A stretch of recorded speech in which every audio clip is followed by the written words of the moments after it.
to Stockland's hills, from valleys wide to Ulster's will. The drums are sounding, the call is near, for every patriot to gather here. Four nations, one kingdom, together we rise, beneath one flag under British skies. We will not bend or compromise. Four nations united before your eyes, our voices thunder, our banners fly. Four nations, one kingdom till we die.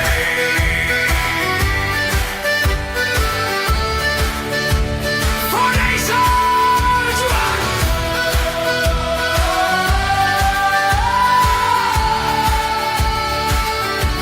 They tried to break what we became, to turn our love to doubt and shame.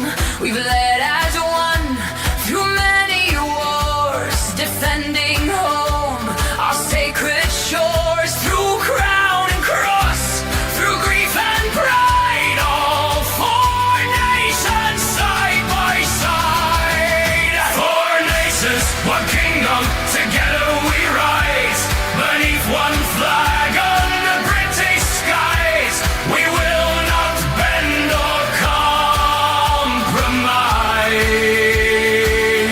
Four nations united before your eyes, our voices thunder, our banners fly. Four nations, one kingdom till we die.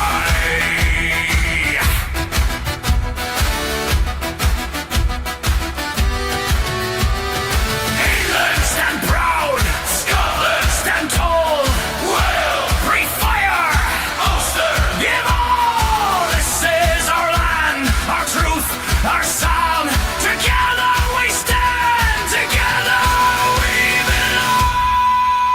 Four nations, one kingdom, forever we'll stand, bound by honor, heart and hound. Let them curse, let them conspire, for we are one through blood and fire. We are the lion, the dragon, the hand, the unicorn, the heartbeat of Britain, united reborn.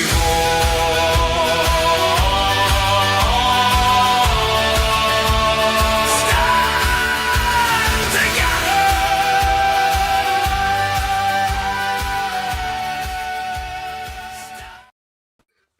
We're back. That's the way I like to start a show. Almost 1,000 people watching. Before we even get through the intro, Richard, good evening. Or should I say Peter Fury, good evening. You've got a new nickname, Richard, you have. Mate, well, listen, it happened. I mean, I was at the start line of the demo, and I was in the coffee shop grabbing a coffee, and this guy comes up and he says, "I can't believe it's you." I thought, flip's sake, I really am famous. Do you know what I mean? And he was a bit in awe of me, and he says, "But Peter, what are you doing at this event?" I went, "My name's not Peter." I says, "Who's Peter?" He says, "You're Peter Fury, aren't you?" I went, "No, I'm not." Should we get a picture up? I didn't even know who Peter Fury was until I found out who he was. Let me get a picture, because if anyone doesn't know who Peter Fury is, he's Tyson Fury's uncle. Let me just hold on a minute. Where's the picture? Here we go. Hold on. There we go. I mean, can you see that? I mean, that is definitely you, Rich, isn't it? It's a bit uncanny. It is a bit. I mean, obviously, you know, I'm not going to disrespect Peter Fury by any means, but my hair on the top is a little bit browner, and it's not Grecian 2000, Paul, despite what you might think. Oh, blimey. I'll tell you, I'll have to ask you autograph. Now, actually, you can ask your nephew if he can lend me a few quid. Good evening, everyone. If only, welcome Paul, back. if only, mate, eh? Welcome back, everyone. My first live for about 10 days. I can't tell you, Richard, how unwell I've been. It has been horrible, absolutely horrible. I picked up not one, but two separate viruses, and I'm still not 100% right, but I'll tell you now, mate, I'm 95% better than I was this time last week. Have you ever seen, if anyone wants to know how bad I was, have you ever seen Mickey Flanagan's skit called the shits, right? Go and watch it. That's what was going on. I had the Benidorm belly, mate, I'll tell you. Benidorm belly. It's better than Delhi belly. I'm not sure that it is, brother. I'm not sure that it is. Richard, welcome back to the show. Lovely to see you, mate. Richard, we got someone just said in the comments, have you got any good news tonight? I wish I did. I really wish I did. I wish we was back with a bang and some brilliant news, but I'm afraid the things that I want to talk about tonight, I've got them listed here. I want to talk about the Manchester Airport attackers and the decision today that there won't be a second retrial, a third trial for those two brothers. And we mustn't forget, I think one of the brothers has already been found guilty for the attack on the policewoman. It's the attack on the policeman, I believe, that the jury couldn't come to a decision on. We're going to have a look at that video, and I don't know if they had half a dozen Stevie Wonders in the jury. I'd love to know the makeup of that jury, but we'll get onto that as we get into the show. I want to talk about Danny Tommo and the video that he posted earlier on in the week out there in the English channel. Probably the one that's going to be most emotional is talking about young Henry Nowak. I had a few people emailing me over the last week or so saying, Paul, why aren't you talking about young Henry? Look, there was a trial going on. We all know what happens when you start talking about trials that are going on. Yeah. And listen, I've got a friend who lost a son around that age, a little bit older than Henry. And I know how that affects the family and parents. And I didn't want to disrespect Henry and his family by talking about this before the verdict was arrived at. We're going to talk about young Henry tonight. God rest his little soul, bless his little heart. And later on, probably last on the list, we're going to be talking about Makerfield, the by-election up there, and one or two of the things that have been going on. First of all, Richard, can I have your thoughts on the Manchester Airport brothers who today were gleefully announcing that they won't face a second retrial? Obviously, I mean, they've been found not guilty in a court of law, but I mean, I think the judicial system in the UK now is so broken that doesn't mean anything, Paul. It's literally one law for them, and I hate to say this, it's one law for them and a completely different law for us. That's the way it feels anyway, Paul. It feels like if you're from a certain demographic, you can pretty much get away with murder. In fact, they have got away with murder. I was thinking, I made a video about Henry this morning, posted this afternoon, and it brought back to mind Chris Donnell up in Scotland. Scotland, yeah. And the men that murdered him, and they did murder him, it was a brutal, disgusting, racially, religiously aggravated murder. And they tortured him, and they stubbed cigarettes out, and they did all sorts of horrendous things that I'm not going to mention on your channel. And those men are all free.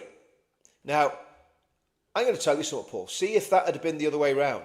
If that had been a Pakistani Muslim man been set upon 20 years ago by, 6 skinheads or whatever, and they'd done that to him, those men would never see the light of day again. They would not get parole. They wouldn't be accepted parole. They'd never get out of prison. And now that those guys are living the dream, they're living the life in their community, strutting around, big gangsters, and it's absolutely disgusting. And the Henry Nowak thing, Paul, there's a couple of things I want to highlight about it. One is this thing with ceremonial knives and the Sikhs. Now, every Sikh I know is a perfect gentleman. All the Sikhs I've ever met have been really nice people, right? Yeah, same here. Very anglicised, really good people, right? But if that man wasn't allowed to carry a ceremonial knife in public, would Henry still be alive today? That's the first question. And the second is a statement. Once you stick a knife in someone, it ceases to be ceremonial and it becomes a very real weapon. So I think that needs to be looked at. I think, and it might upset some of our Sikh friends. I don't really care, because if it prevents another Henry getting killed, Ban ceremonial knives. End of. Simple as that. Well, So I mean, for me, Richard, I was going to come on to Henry a little bit later on, but we will do that. But I'll just say, as far as the knives sorry, are concerned, Paul. I went totally off the flipping no, reservation. that's okay. It's okay. I mean, look, Henry's on our mind this week, and I tell you, he's on my mind is his mum and dad. Yeah. I mean, I don't know how the hell his family how do you get through this, you know? But as I said, we'll get on to Henry a little bit later. Yeah, sorry about the Manchester the Manchester lads. Yeah. I mean, the footage of that woman getting punched in the face. Now, I don't know whether that guy's done jail time. They were both standing next to the lawyer. I mean, maybe he did some time on remand and that's been taken into account. But again, if I went up and punched a policewoman in the face like that at a demo, right? I would never be seen again, Paul. Can you imagine if that was Tommy? Well, any of us that go to demos. Yeah. You know, if any of us did that, we would not see the light of day again. I mean, it was vicious. And they broke the girl's nose. The girl was absolutely terrified. And the violence of that assault, though I still maintain, okay, they've been found not guilty. But there's no doubt. Well, they've not been found, to be fair, they've not been found not guilty. They couldn't come to a decision. Yeah, right, exactly. That's more important. Yeah, that's absolutely right, Paul. I'll tell you what, Richard, let's have a little quick look at the clip of the video where a jury couldn't come to a decision as to whether this man had assaulted a police officer. Let's have a little look. They're actually, to be fair, they're talking about the policeman, not the woman. He's already been found guilty of hitting the woman, right? But the man, I mean, just take a look. Well, let's have a look.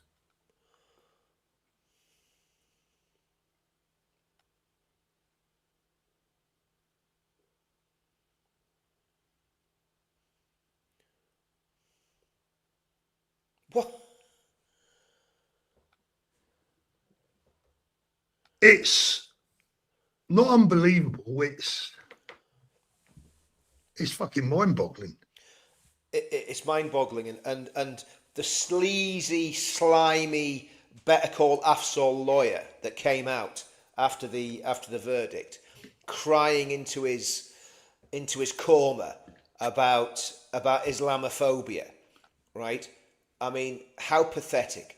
That is a vicious. I don't care what anyone says. That guy viciously assaulted 3 police officers in that video you've just shown me, Paul, right? I don't know who they were, but I mean, that there was 3 police officers battered by that guy.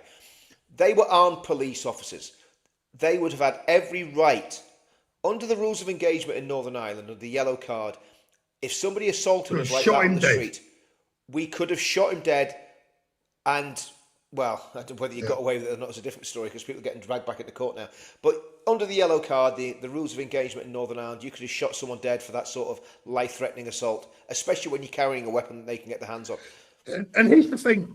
I've had a little back and forward today, or over the last couple of days, with 2 friends of mine who are both serving police officers. I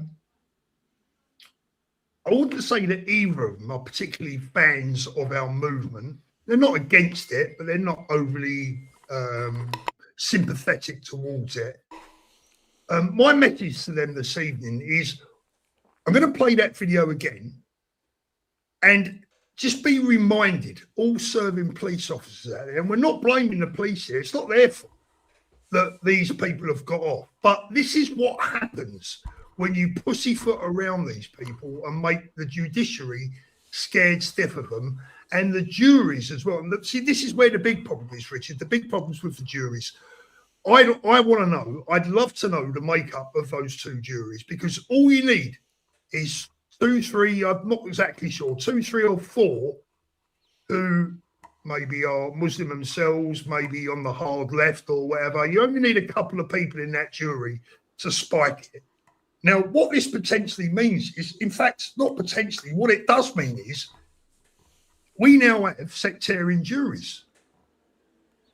So it's going to mean like we have a system now where, you know, in America in years gone by, when you couldn't try someone in the deep south, you had to move them up to New York or somewhere else. And this is going to start happening in the UK. Serving police officers out there, this is what you're breeding, or this is what your hierarchy is breeding. You're paid to protect us and obviously to protect yourselves. This is the protection that you have now got.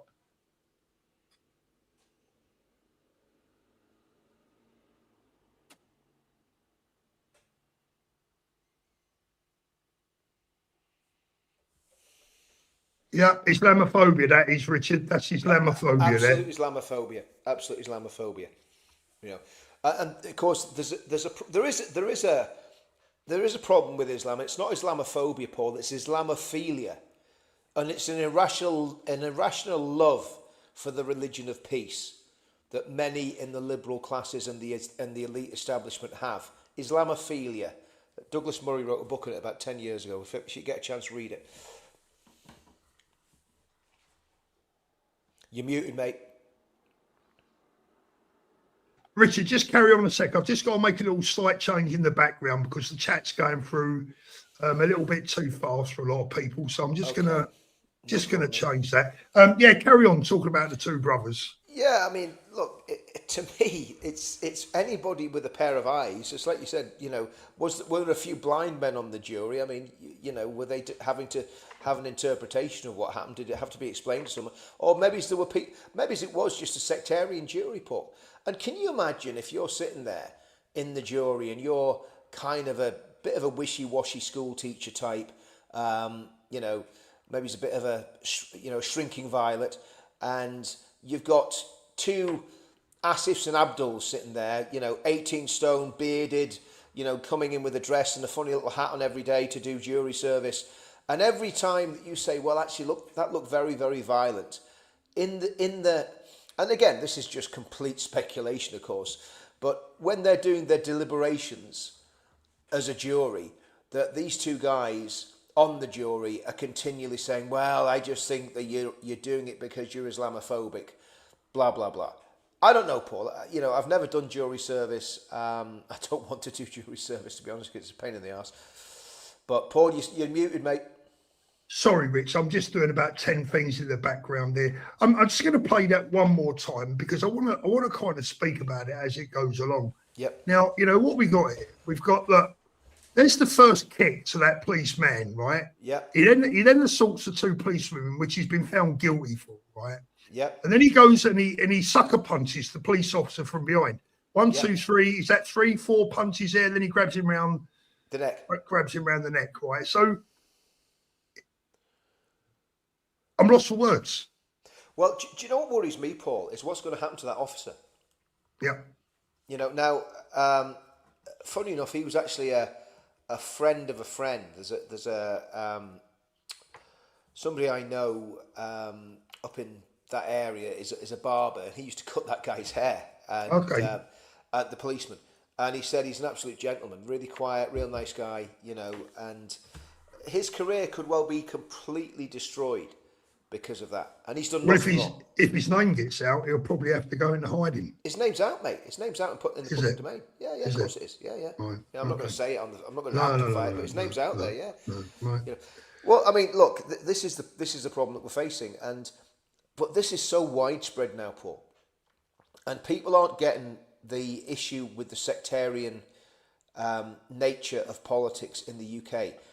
80 seats are now vulnerable to Gaza candidates at the next general election. And that's what they are, Gaza candidates. Yeah, that's why I'm Hamas. We actually say Hamas. You know, Hamas Muslim Brotherhood operatives.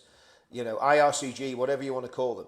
But some of the rhetoric that they come out with when they're in Parliament, I'm not going to name them, but there's, you know, after our event in London, there were MPs, Muslim MPs, calling for Tommy to be arrested after our event, saying it was Islamophobic. It was nothing of the sort. Yeah. And actually, I don't know if you saw the chat I had with Lubna, and basically, you know, she was a bit concerned about the event, so I broke it down for her, and the word Islam was mentioned 10 times in the entire event, 10 times, Paul. Okay, the word Christ was mentioned 72 times.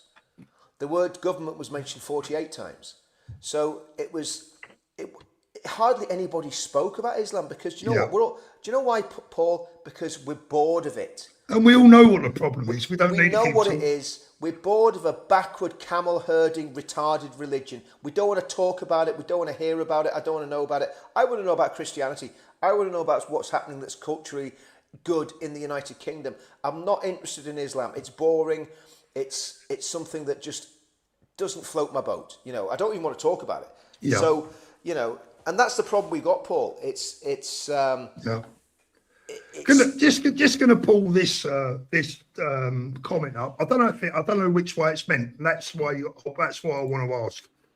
Pen and Paper says, "What about the Jews? What about them, Pen and Paper?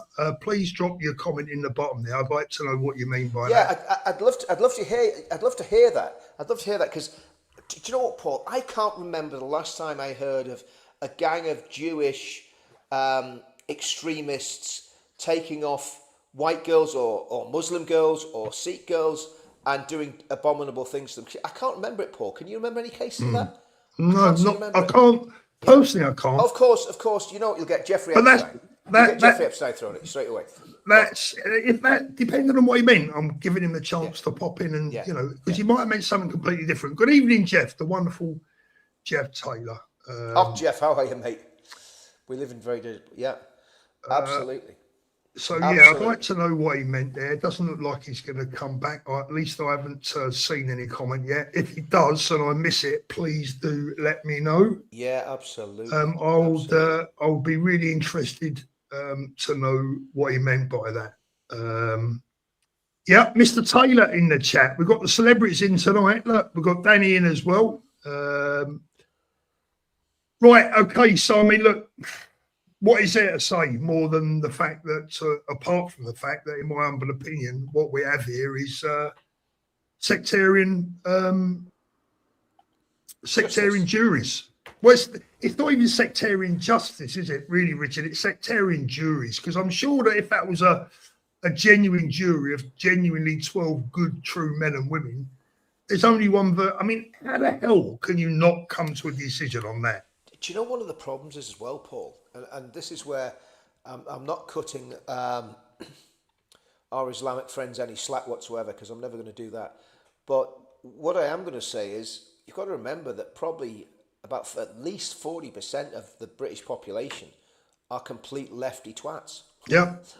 I mean, it's just as simple as that. Yeah, you can tell that by the voting intentions and the elections. It's frightening how many people have bought into the lefty garbage, you know. Well, mate, when you've had the teachers at them since they were 5 years old, I mean, I've got to tell you, mate, getting my grandchildren out of England is the best thing I've ever done in my entire life, I tell you.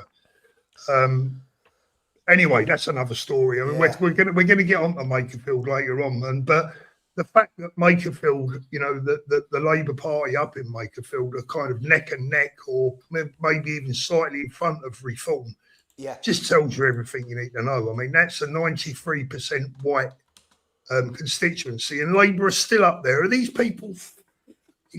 What is wrong with these people? Right, let's get on to Danny Tommo.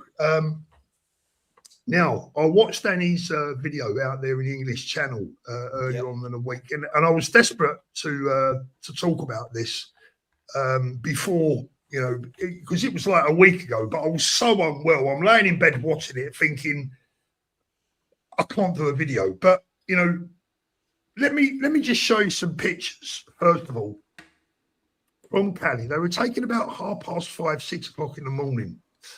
These are courtesy of the Nowak photographer. Thank you very much for that, my friend.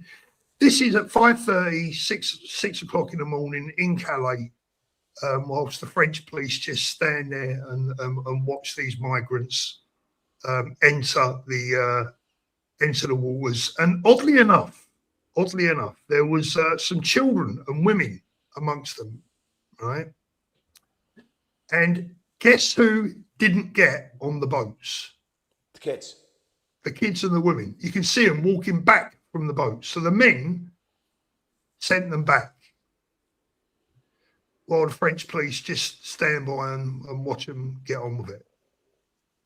There you go. You can see the group of men lined up to get on the next boat. And the only women, where are they? One, two, I think there's 2 women there, 3 women there, and a child were sent back. Not allowed. And then, of course, we got Danny out in the channel. Now, I'm going to tell Danny off tonight. I messaged Danny and I said, Danny, will you please do me a favour, because you're doing my bloody head in, right? Will you please buy a life jacket and a radio for your life jacket. He's in the middle of the English Channel and he's wearing a bleeding stony, for God's sake. I said, Danny, if you go in the water, mate, you're dead, right? Please, please, please get yourself a life jacket and a radio, at least, at the very least. So, look, this is a still image taken from Danny's video. And I think what it does, Richard, I mean, we all know this is going on, right? But when you see this in full 4K colour and you watch the traitors of Border Force. Border Farce. Yeah, Border Force. You watch the absolute traitors. And by the way, anyone working for Border Force, watch my lips. I think you're a fucking traitor to your country and to your family and your children. And I hope your families are ashamed of you, right?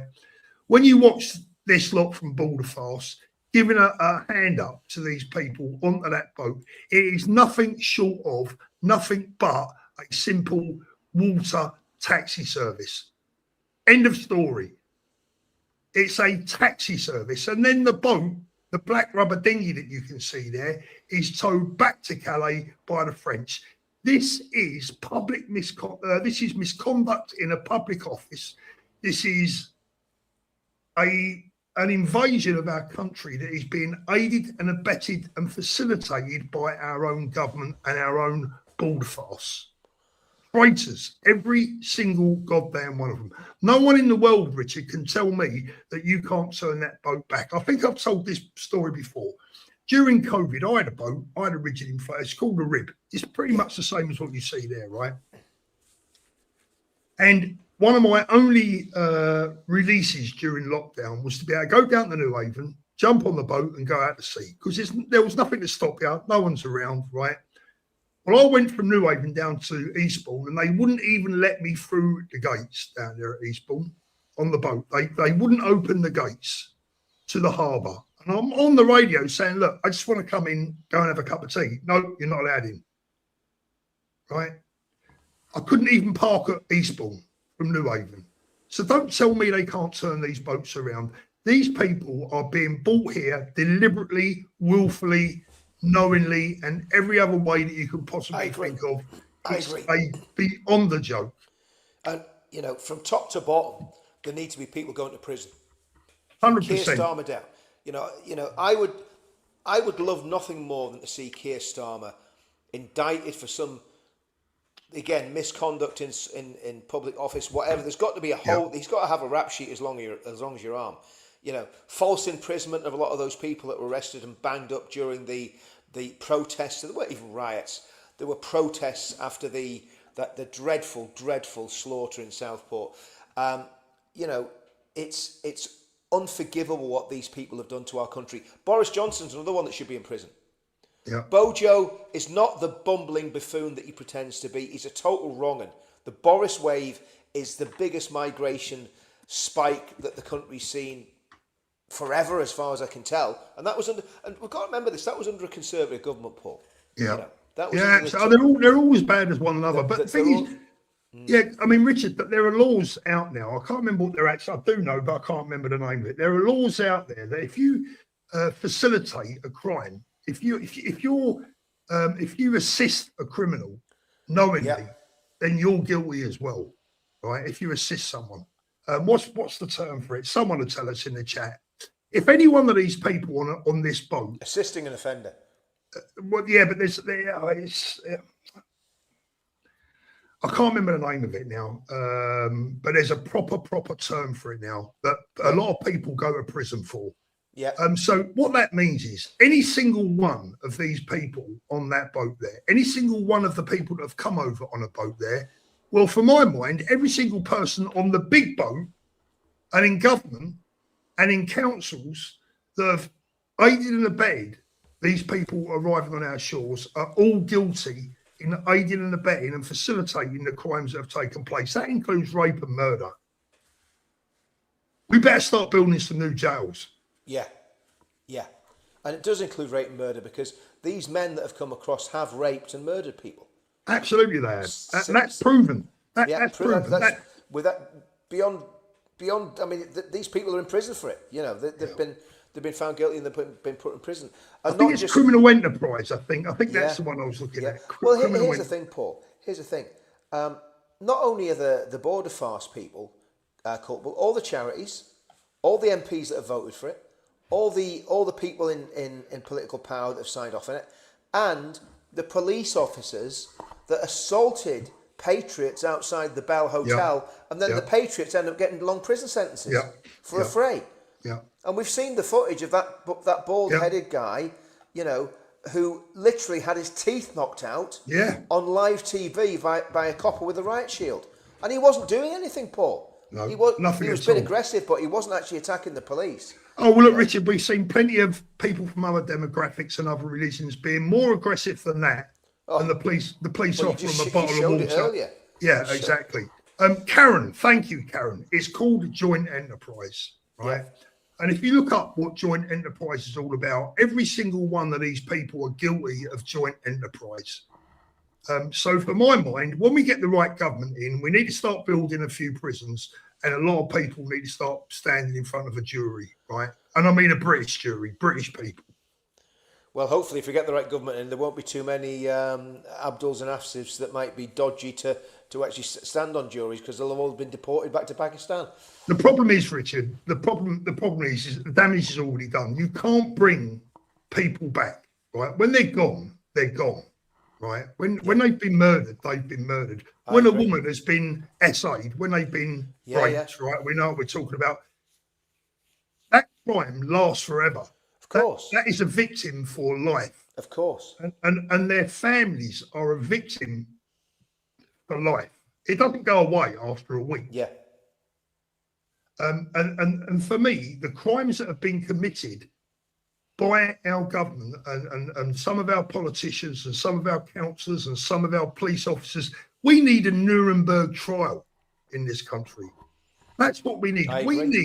We need the equivalent to a Nuremberg trial where these bastard traitors are put in front of a jury and they're sentenced for the crimes that they have committed against the British people. And do you know what? I'm tired of mincing words, right? That is what we need. Our own version of the Nuremberg trial, so all these traitors get what they deserve. And the question you've got to ask is, Paul, sorry, someone's saying my volume's a little bit low there. Just bear with me, Paul, just see if I can... Yeah, you're right, Richard. I mean, I think the issue is, Paul, that what's been done is a crime against the British people. It's destroying. I mean, I don't know if you've seen this footage from all over the country of loads and loads of Muslim families. Yeah, I have. Yeah, at these tourist spots, right? Now, it's not like it's a family of 4; it's a family of 50, right? And all the women are doing whatever they're doing, sitting around cooking curry or whatever it is, and the men are strutting about, singing songs, playing their flipping, I don't know what sort of what sort of music, your bangly bingly bangly music, and it's just not British. It's a takeover, Richard. Paul. It's a takeover. Listen, we've all been, Richard, the British are the most tolerant people in the world. Yep. I'm a tolerant person. I don't mind. I am too. I'm a tolerant individual. But let me tell you something, mate. I've got my grandkids over this week, right? I'm the happiest man in the world. We've been out to a theme park this afternoon. Yeah. It is rammed with Spanish kids. Yeah. Many of them are on their own. When I say on their own, they haven't got their parents with them. They're in groups of 2, 3, 4 young girls, 10, 12, early teenage years, right? You couldn't do that in the UK. You know our theme parks are absolutely rammed. Do you know how many headscarves I saw in this park this afternoon? None. Yeah. Not one. Not a single one. Well, the problem is, Paul, in Spain, with the government that you've got in Spain, that's going to change rapido. Well, it may do, Richard. Because he's bringing in $1 million. I tell you what, Richard. The only good news today is, and I've said this to people before, Spain is twice the size of the UK with half the population. So they can get lost. So they can spread them out, and But the point I'm making is, Richard, right, is that bringing my children here to Spain is the best decision I've ever made for them in my entire life. Yeah. Their education has come on like I cannot believe. My youngest or the youngest one that's out here now, is proper bilingual. She's speaking Spanish. To, you know, she's my translator now. She's 8 years old. She's been here a year. Yeah. And the kids, mate, the kids here are just on another level. They're still children. I've seen 14-year-old boys today walking around this theme park holding cuddly toys. You don't see many 14-year-old boys back in the UK walking around a theme park carrying a cuddly toy. You're more likely to see them smoking a spliff, right? So, you know, I'm sorry. You know, it just pisses me off to see the way that we've gone and to see, you know, you mentioned those videos. Yeah, I've seen them, Rich. I've seen those videos today. Well, we had it. I mean, if I'd have thought next time we're on, in fact, I'm going to go and shoot some video tomorrow, but next time we're on, I'll grab the video of what happened in Belfast. I mean, this was 2 days before the knife attack, and I'm guessing there were Muslims. I don't know for sure. I don't think there were Sikhs because they didn't have turbans, didn't have long hair. So I'm guessing these guys were Muslims. These guys at some sort of barbecue, right, all dancing round, waving knives, big massive blades, like you know, machete type things, right? Yeah. And of course, the lads went up there, and then as soon as the lads went up there, the police got involved, and the police were up to the lads saying, "Lads, what you doing harassing these poor, you know, these poor knife wielding friendlies, you know." Yeah. You know, what are you worried about? Why are you worried about these men? These 20, 30 men waving machetes around. What's wrong with you guys? What are you scared of? That's pretty much what the police said to my mate. So I'm going to go and see it tomorrow. Biggest belief. And find out exactly what the story was, you know? Kate, sorry, Richard. Sorry, mate. Kate, thank you for that. Become the new member. Charlie, good evening, Paul. Hope you're well, brother. Hartford, evening, guys. Regards, Linford. Hope evening, you are well, my friend. Charlie again. Paul, I'm eating Dominoes. You've put me off. I nearly went for one of them myself earlier on. Oh, that's just made me hungry, that Paul. Oh, Champagne monologues, Manchester 2, I'm raging. Yeah, ain't we all? Too late to get a Chinese after this. It might not be, Rich. Charlie, thank you, Charlie. Paul, the jury were probably threatened and paid off. How can they come to the conclusion that the male officer was attacked? It wasn't attacked. It speaks of corruption. It certainly does speak of corruption. Charlie again, thanks, mate. Guys voting restore in Makerfield. He's putting asylum seekers in your area. Andy Burnham will rip up asylum hotel contracts and put them in council houses. This man is dangerous. Keep Burnham out. Reform. We're going to get on to that one later on. I disagree with anything that he said there, Paul, to be honest.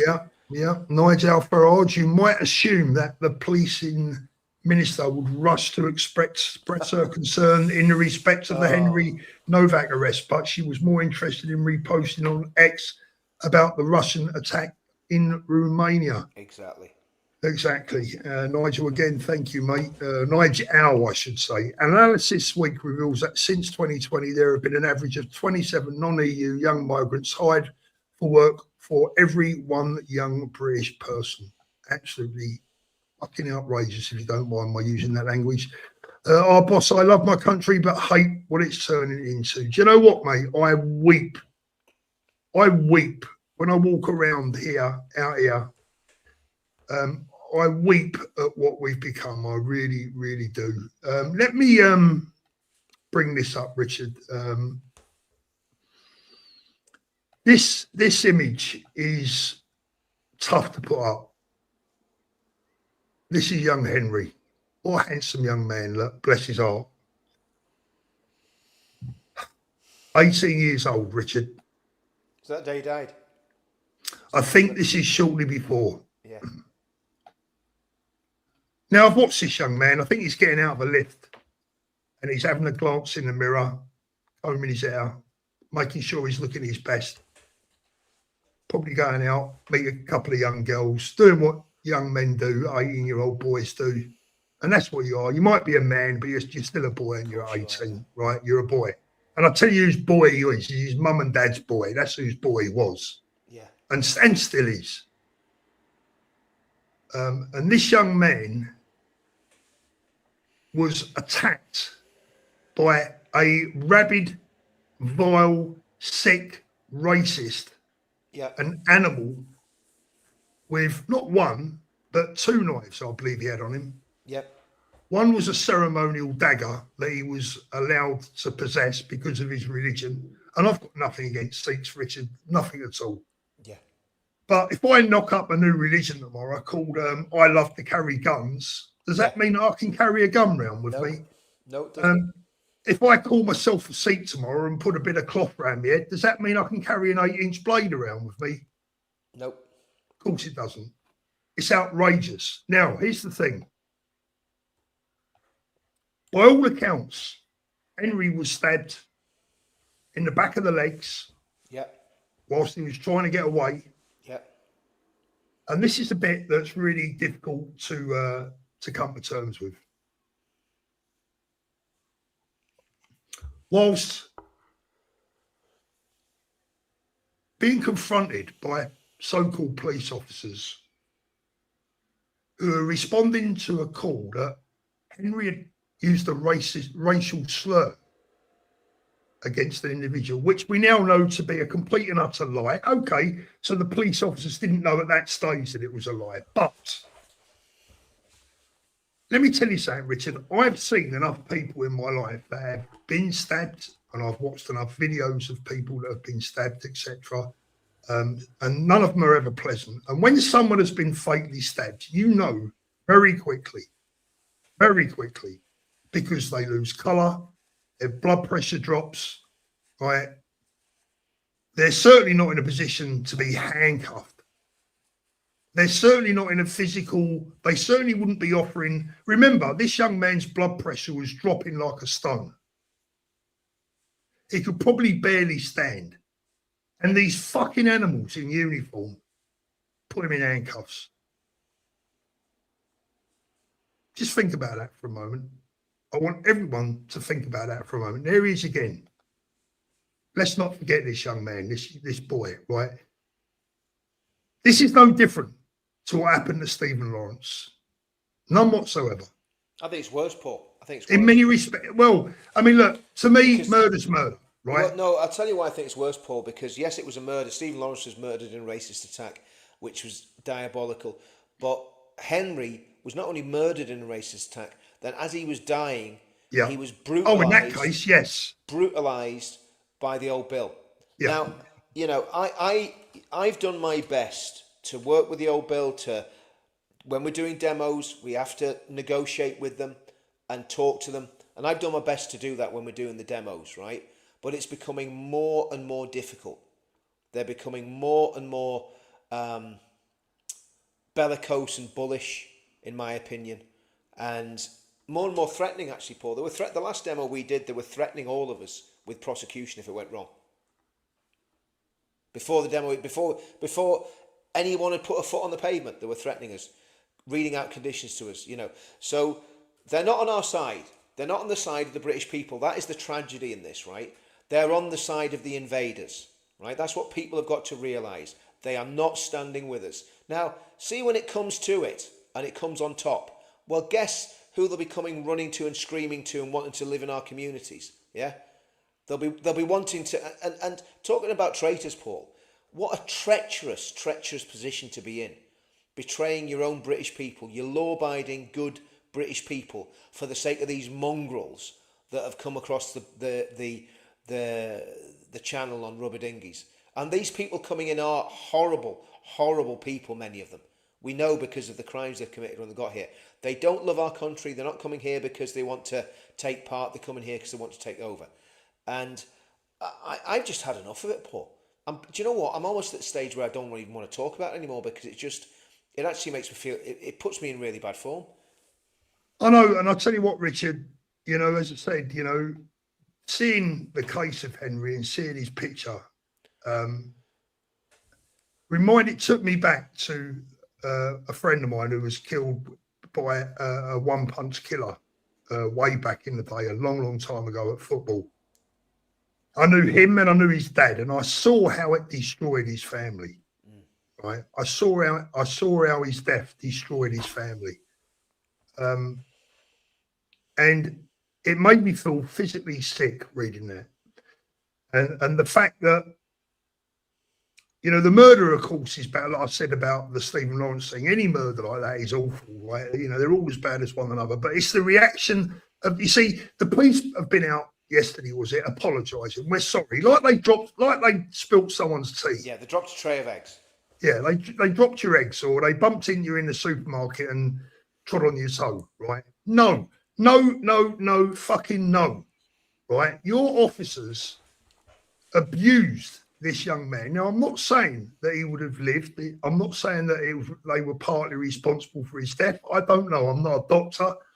I don't know how bad or what condition Henry was in at that stage, but it obviously wasn't very good, was it? Right? And they only untied him. They only took the handcuffs off when his blood pressure had fell to the point where he collapsed and passed out. And at that stage was almost certainly unsavable.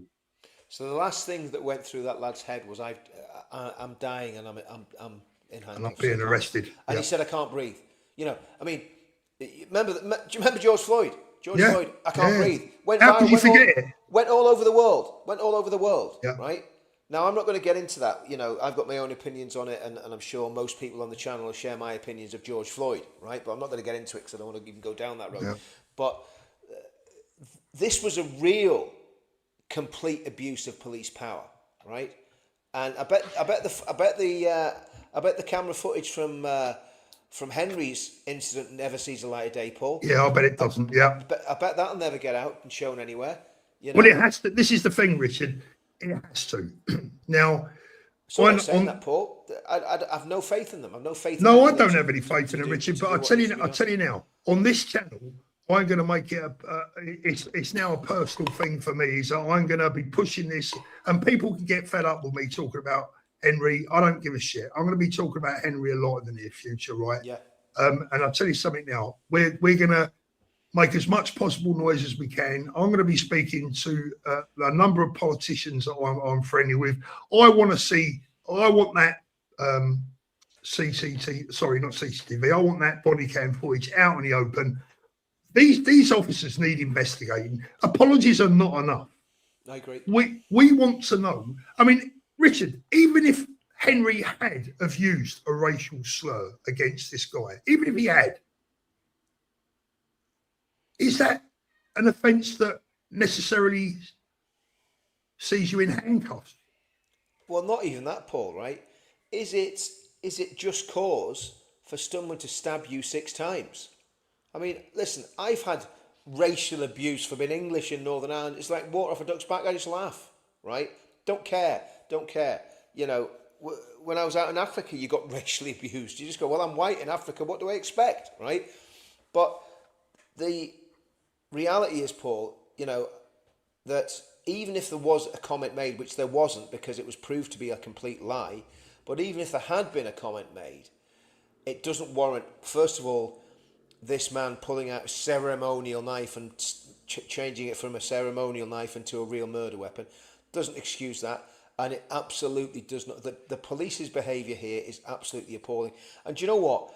I wonder, should there be, do we have to wait until something else happens, but should there be coordinated static protests outside police stations up and down the country at exactly the same time of day, everywhere up and down the country, just to send a message to the police that the British people are not happy? It's something everybody could do peacefully, obviously, you know, with banners, you know, for Henry and for all the victims of bad policing.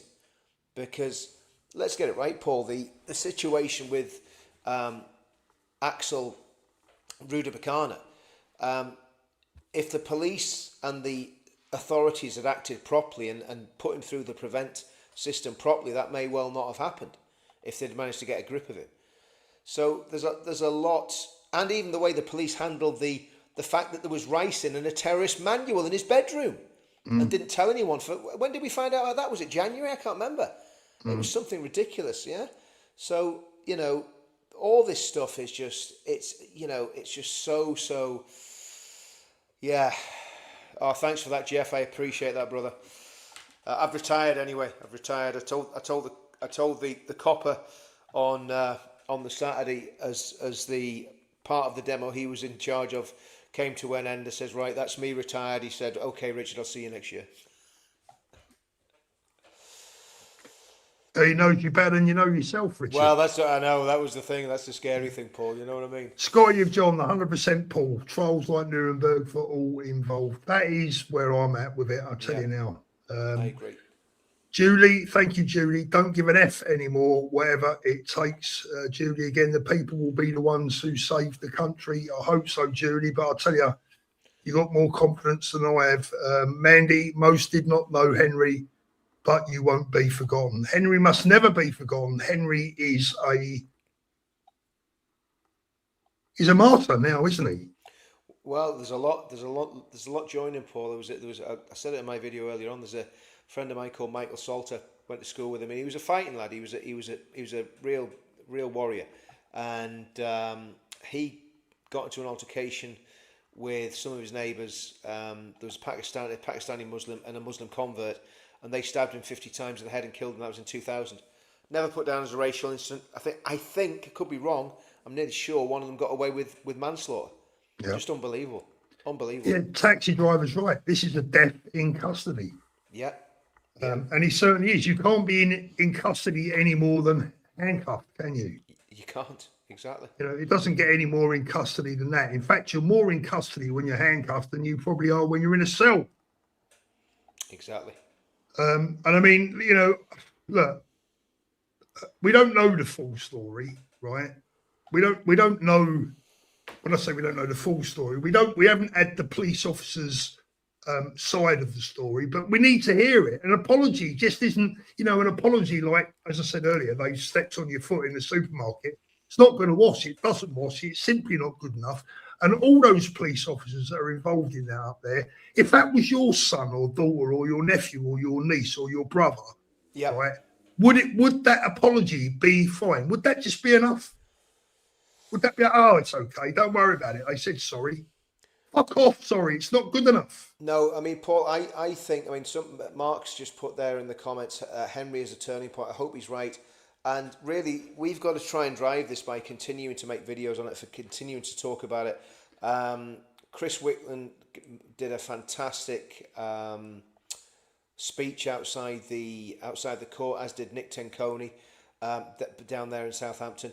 We've got to keep this in people's consciousness. We can't let this drop out of people's consciousness. Same with the other people that have been subject to the miscarriage of justice by this government. You know, Peter Lynch, the lady, I forget her name, the lady that was in prison for 18 months. You know, while her husband was sick and her daughter was, you know, grieving the death of her brother. You know, all these. Was it Lucy? I can't remember. Anyway, the woman. What was she called, Paul? The girl that was Lucy Connolly. Lucy, it was Lucy, wasn't it? Yeah, I thought it was. Yeah. So you know, it just needs to be. We need to not forget. We need to not forget. Yeah, this is an important one. This is true. The Sikh community have stood up and completely and utterly condemned this. Which they always would do. They always would do. You know, the Sikh community is one of the most patriotic communities in that, you know, that's common. They've integrated, you know, many of them serve in the armed forces. So, you know, it's not like the preferred demographic. You know, it's not like the jihadis, you know, that come here to take the mick. The Sikhs get involved. They, you know, they work hard and they do well. You know, and this is obviously just a bad apple. You know. Yeah, I mean, look, Richard, you know, as I said, this is not one that I'm personally going to be letting go of. I know some people might get fed up with repetitive subjects and topics, but I just can't, you know, anyone out there, any YouTubers watching this tonight or that get to see this, or any of you guys out there that comment in other YouTubers' videos, we can't forget Henry. We can't forget what happened to him. We can't forget how the police treated him. We can't forget and we can't forgive, because you've got to remember, and this part is not the police's fault, but this is where we are in the UK. Just remember this, right? No decision, not guilty, right? Not a problem, right? Yeah. Handcuffed. Young Henry, handcuffed. We can't let this one go, Richard. This is. I agree with you. I agree with you 100%. 100%. Can't let this one go. Thank you, Bess. I was going to go on Bess's tonight, but I've been around for 10 days. So, Bess, I'll be on with you next time, honey. Thank you so much for inviting me on. Best Black BB. If you haven't already subscribed to Best, please do. It's great to have you both on together. Enough is enough. Say it like it is. Best, also subscribe to Counter Media. Counter Media, of course. Yeah, absolutely. I've nearly forgot, Rich. Fletcher Liam. The habit of doing that. It's funny. It's always the women that seem to get the big up from you, Paul, and the encouragement to subscribe. But when it's old, When it's old greybeard there. Old greybeard, yeah. Fletcher Liam. Peter Fury's body Peter double. Fury, yeah. How do we vent this anger? I'm so upset. Well, we vent the anger. You're not going to like me when I say this, but we vent it by making sure we vote these bastards out, right? And we get a government in that will deal with it. Are we going to go there, Paul? Are we going to go there? We're going to get there in a minute, Richard. We're going to, we've got 2,000 people watching. I'll just get through the rest of these supers. Nigel Farage, new figures reveal that 40% of new births in the UK have at least one foreign parent. It was 11% in 1990. Well, we know where we're going, don't we? Yep. Charlie, who's not much older than Henry. Rest in peace, Henry. The British people are going to fight so hard to get justice. We cannot allow this to go on any longer. The racist police, no justice, no peace. Thank you, June. Henry's 3 years, when he died, he was 3 years older than my grandson is now. Yeah. My grandson's 15. He's 3 years older. And you're still a child then. I mean, have said, I was in Northern Ireland serving on the streets of Northern Ireland when I was 18, but we were a different generation then. Different generation, yeah. We were a little bit more robust. Yeah. Nigel Farage again. It sounds like Nicola Sturgeon was on the jury for the first retrial. I don't know about Nicola Sturgeon. I reckon it was. I don't know if it's true. Somebody said that this had the same lawyer. I don't know if it's true. Mohammed Hijab, I reckon. Vicky Bob. Or Vicky Bow, it says a lot about our country when someone out of the country, Musk, offers to pay the family's legal fees if they seek a private prosecution. I hope that's a private prosecution against the police. Yeah. Right, Richard, let's have a little look. We're an hour in. We've got one subject left, hopefully, if you've got the time. But again, before we wrap up with Henry, I want everyone to make the effort to tell their YouTube channels that they follow. We want justice for Henry. We want to see we want to see that body cam footage. We want the full story. And if it's as bad as we think it is, we want those police officers prosecuted. Not sacked, not laid off for a week, not put on garden leave for a couple of months. Prosecuted, because that's what they deserve. I agree. They restrained and handcuffed a dying boy. Yeah, a dying child. How bad does it get? Can you imagine if that was the other way around, Richard? The country would be in flames. Paul, if I'm going to tell you now, see if that was a Pakistani Muslim lad that had been treated like that, everywhere would be burning. Everywhere would be burning. Simple as we know it. We know it. Yeah, and that's why it doesn't happen because the state are terrified. And I was thinking, Paul, about the event, and the police did not behave well at our event. I mean, we had to placate them and negotiate with them even on the day, and they basically kettled us, right? And they had they broke their own conditions by kettling us because we had free reign on the street that they kettled us in, right? But again, what do? I mean, we could have broke the police lines, but we could have just said, right, that's it, everybody just push through. But you've got a duty of care to the people that are in that crowd, so you can't do that. You can't just let people push through. But there'll come a time where people will just say, do you know what? We're not going to bother with your steward lines. We're not going to bother listening to what you're going to do. We're just going to do what we want to do, And that's the danger that the police don't realise they get themselves into. What we have done for the past, since we started Unite the Kingdom, is basically give the police almost like a second line of defence so that they don't get, any aggro, right? And our supporters have behaved impeccably because, again, the leadership of Tommy and others that have said behave well, don't do anything stupid. But all it would take is us just to step out the way, Paul, not to do anything or say anything, just step out the way and say, we're not going to police these marches anymore. You know, we'll just let the people just turn up, and you guys can sort it all out, you know, because we're not going to help, you know. And I think they've got to be very aware of that. I'm sick of them, mate, to be honest with you. I've had it up to here with them. So am I, Paul. So am I. I'll be honest with you. Had it up to here with them. I've seen it in Northern Ireland. I've seen it in England. And here's the thing, right? We're not doing anything illegal. Everything that we have done in our activism in the past 10 years, you can guarantee, Paul, if I'd have put one toe across a line legally, my feet would not have touched the ground, right? And we've done everything completely. Well, give them a chance, Rich. They're only 2 years into their time in number 10. Give them a chance. Oh, come on, Paul. Let's not be naive. The Conservatives were every bit as bad. Oh yeah, every bit as bad. The police were still captured when the Conservatives were in power. Yeah, you know the home. Oh, I'm not blaming it. Captured. Yeah, I'm not blaming it exclusively on Labour. I'm just saying, you know, tongue in cheek. It's got worse. It's got worse. It's got worse. It's got worse. But, you know, it's been going on for ages, mate. Going on for ages. But we just keep going. Just keep doing what we're doing. Rich, apart from me, because I've retired. I'll believe that when I see it. Rich, let's get on to Makerfield. Yeah. My mum was born in Ashton in Makerfield. Right. Okay. So you know, there's a bit of family. You know the area. Okay. I actually don't. I've never been there in my life, you know. But that was 80 years ago. Tough week for me. We haven't really spoken, so I haven't got. And I honestly mean this to my viewers. So I haven't got a goddamn clue what Richard is going to say, what he thinks. I don't know because we haven't really spoken. No. I'm the same. I haven't got a clue what Paul's going to say, and it's like, you know, we might have a row, Paul. We might have a fallout. Yeah, I mean, it's not unknown, is it, Rich? We'll not have a fallout, but we can have a row. A disagreement. Okay, so it's been a difficult week for me, Rich, because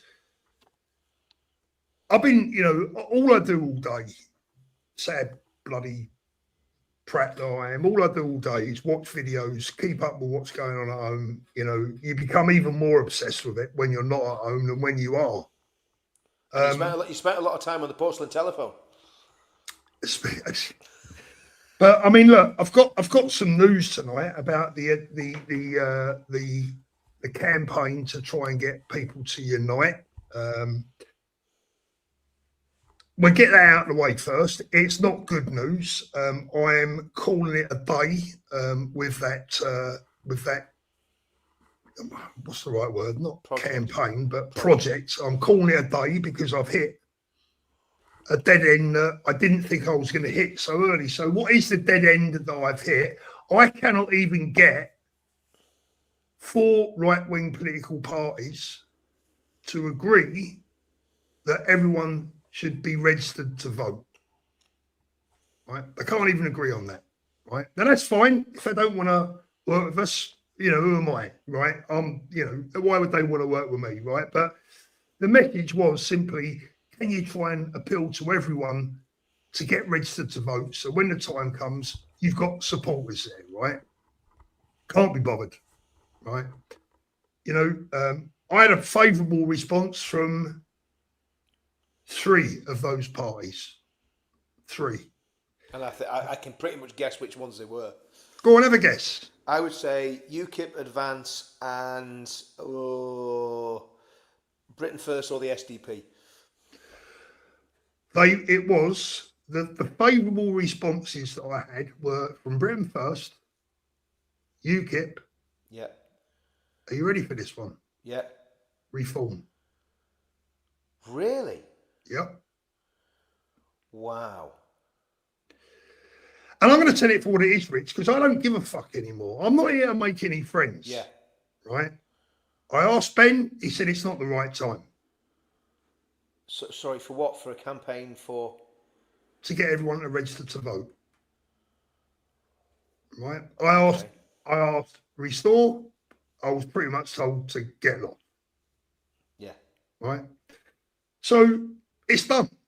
You know, and look, that's down to them, mate. It's down to Ben. It's down to Rupert and his team.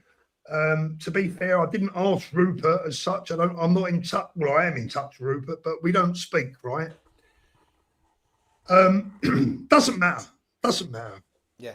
Richard, it really don't matter, right? It's just a silly campaign to try and get as many people to register to vote as humanly possible, so that when the battle for Britain comes around, whenever that may be, and the next general election is the battle for Britain, I don't think anyone can dispute that. Yeah. My view is that the more people we have registered to vote, the better, because it's a no-brainer, Paul. no-brainer. And do you know what? I'm going to tell you something, Paul. I'm going to start working on the pledge again, because the pledge was the ideology of the movement. It was agreed on by everybody that went to those meetings.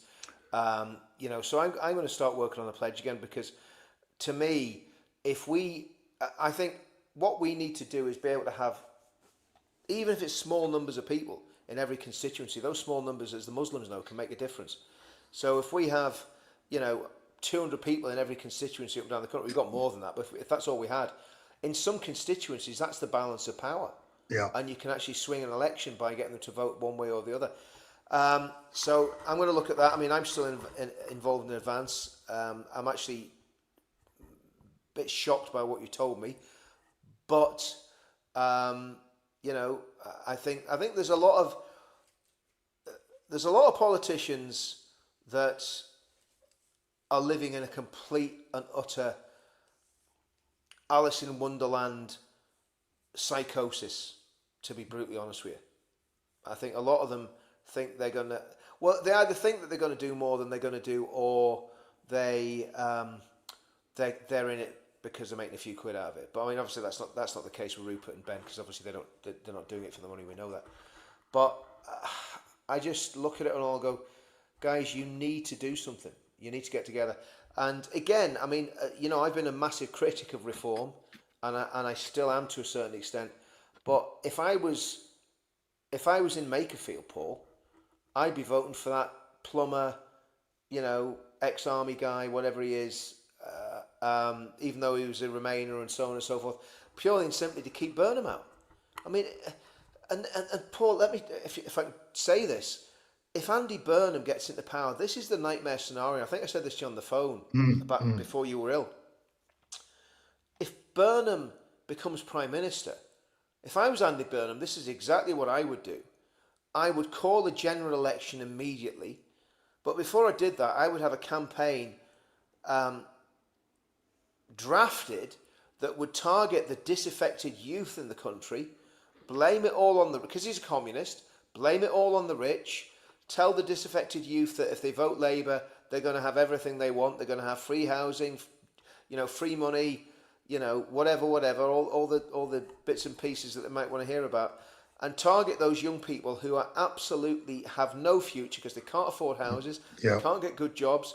AI is going to kill off loads of jobs in the next 5 years, and Burnham could actually win a genuine landslide majority if this infighting and this division on the right continues. Now, it's going to be very interesting to see what happens in Makerfield, right?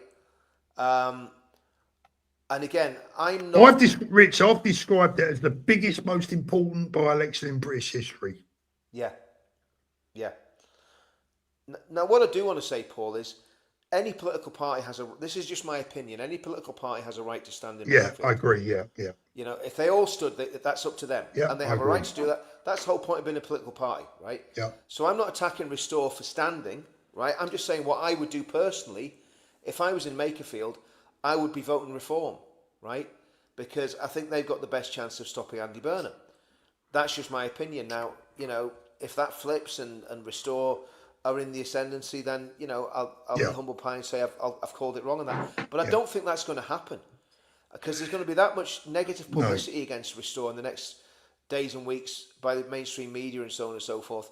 And again, and that's annoying. That's annoying, right? But it is what it is. Paul, a lot of it, unfortunately for them, it's self-inflicted. It's self-inflicted. I mean, I was watching Charlie Downs on Dan the other day. Yeah, mate. I mean, it was incredible. I was just like, I was just thinking, you're meant to be the spokesman for this party. Yeah. He was on about the Jews. He was on about Israel. When I say he was on about the Jews, he was on about Israel, which is the same thing, right? He was criticising Tommy. He said that Tommy and Nigel Farage, and he lumped Tommy. He's very clever. He lumped Tommy, Nigel Farage, and Sadiq Khan in the same sentence, and accused them all of using genocidal language. Yeah.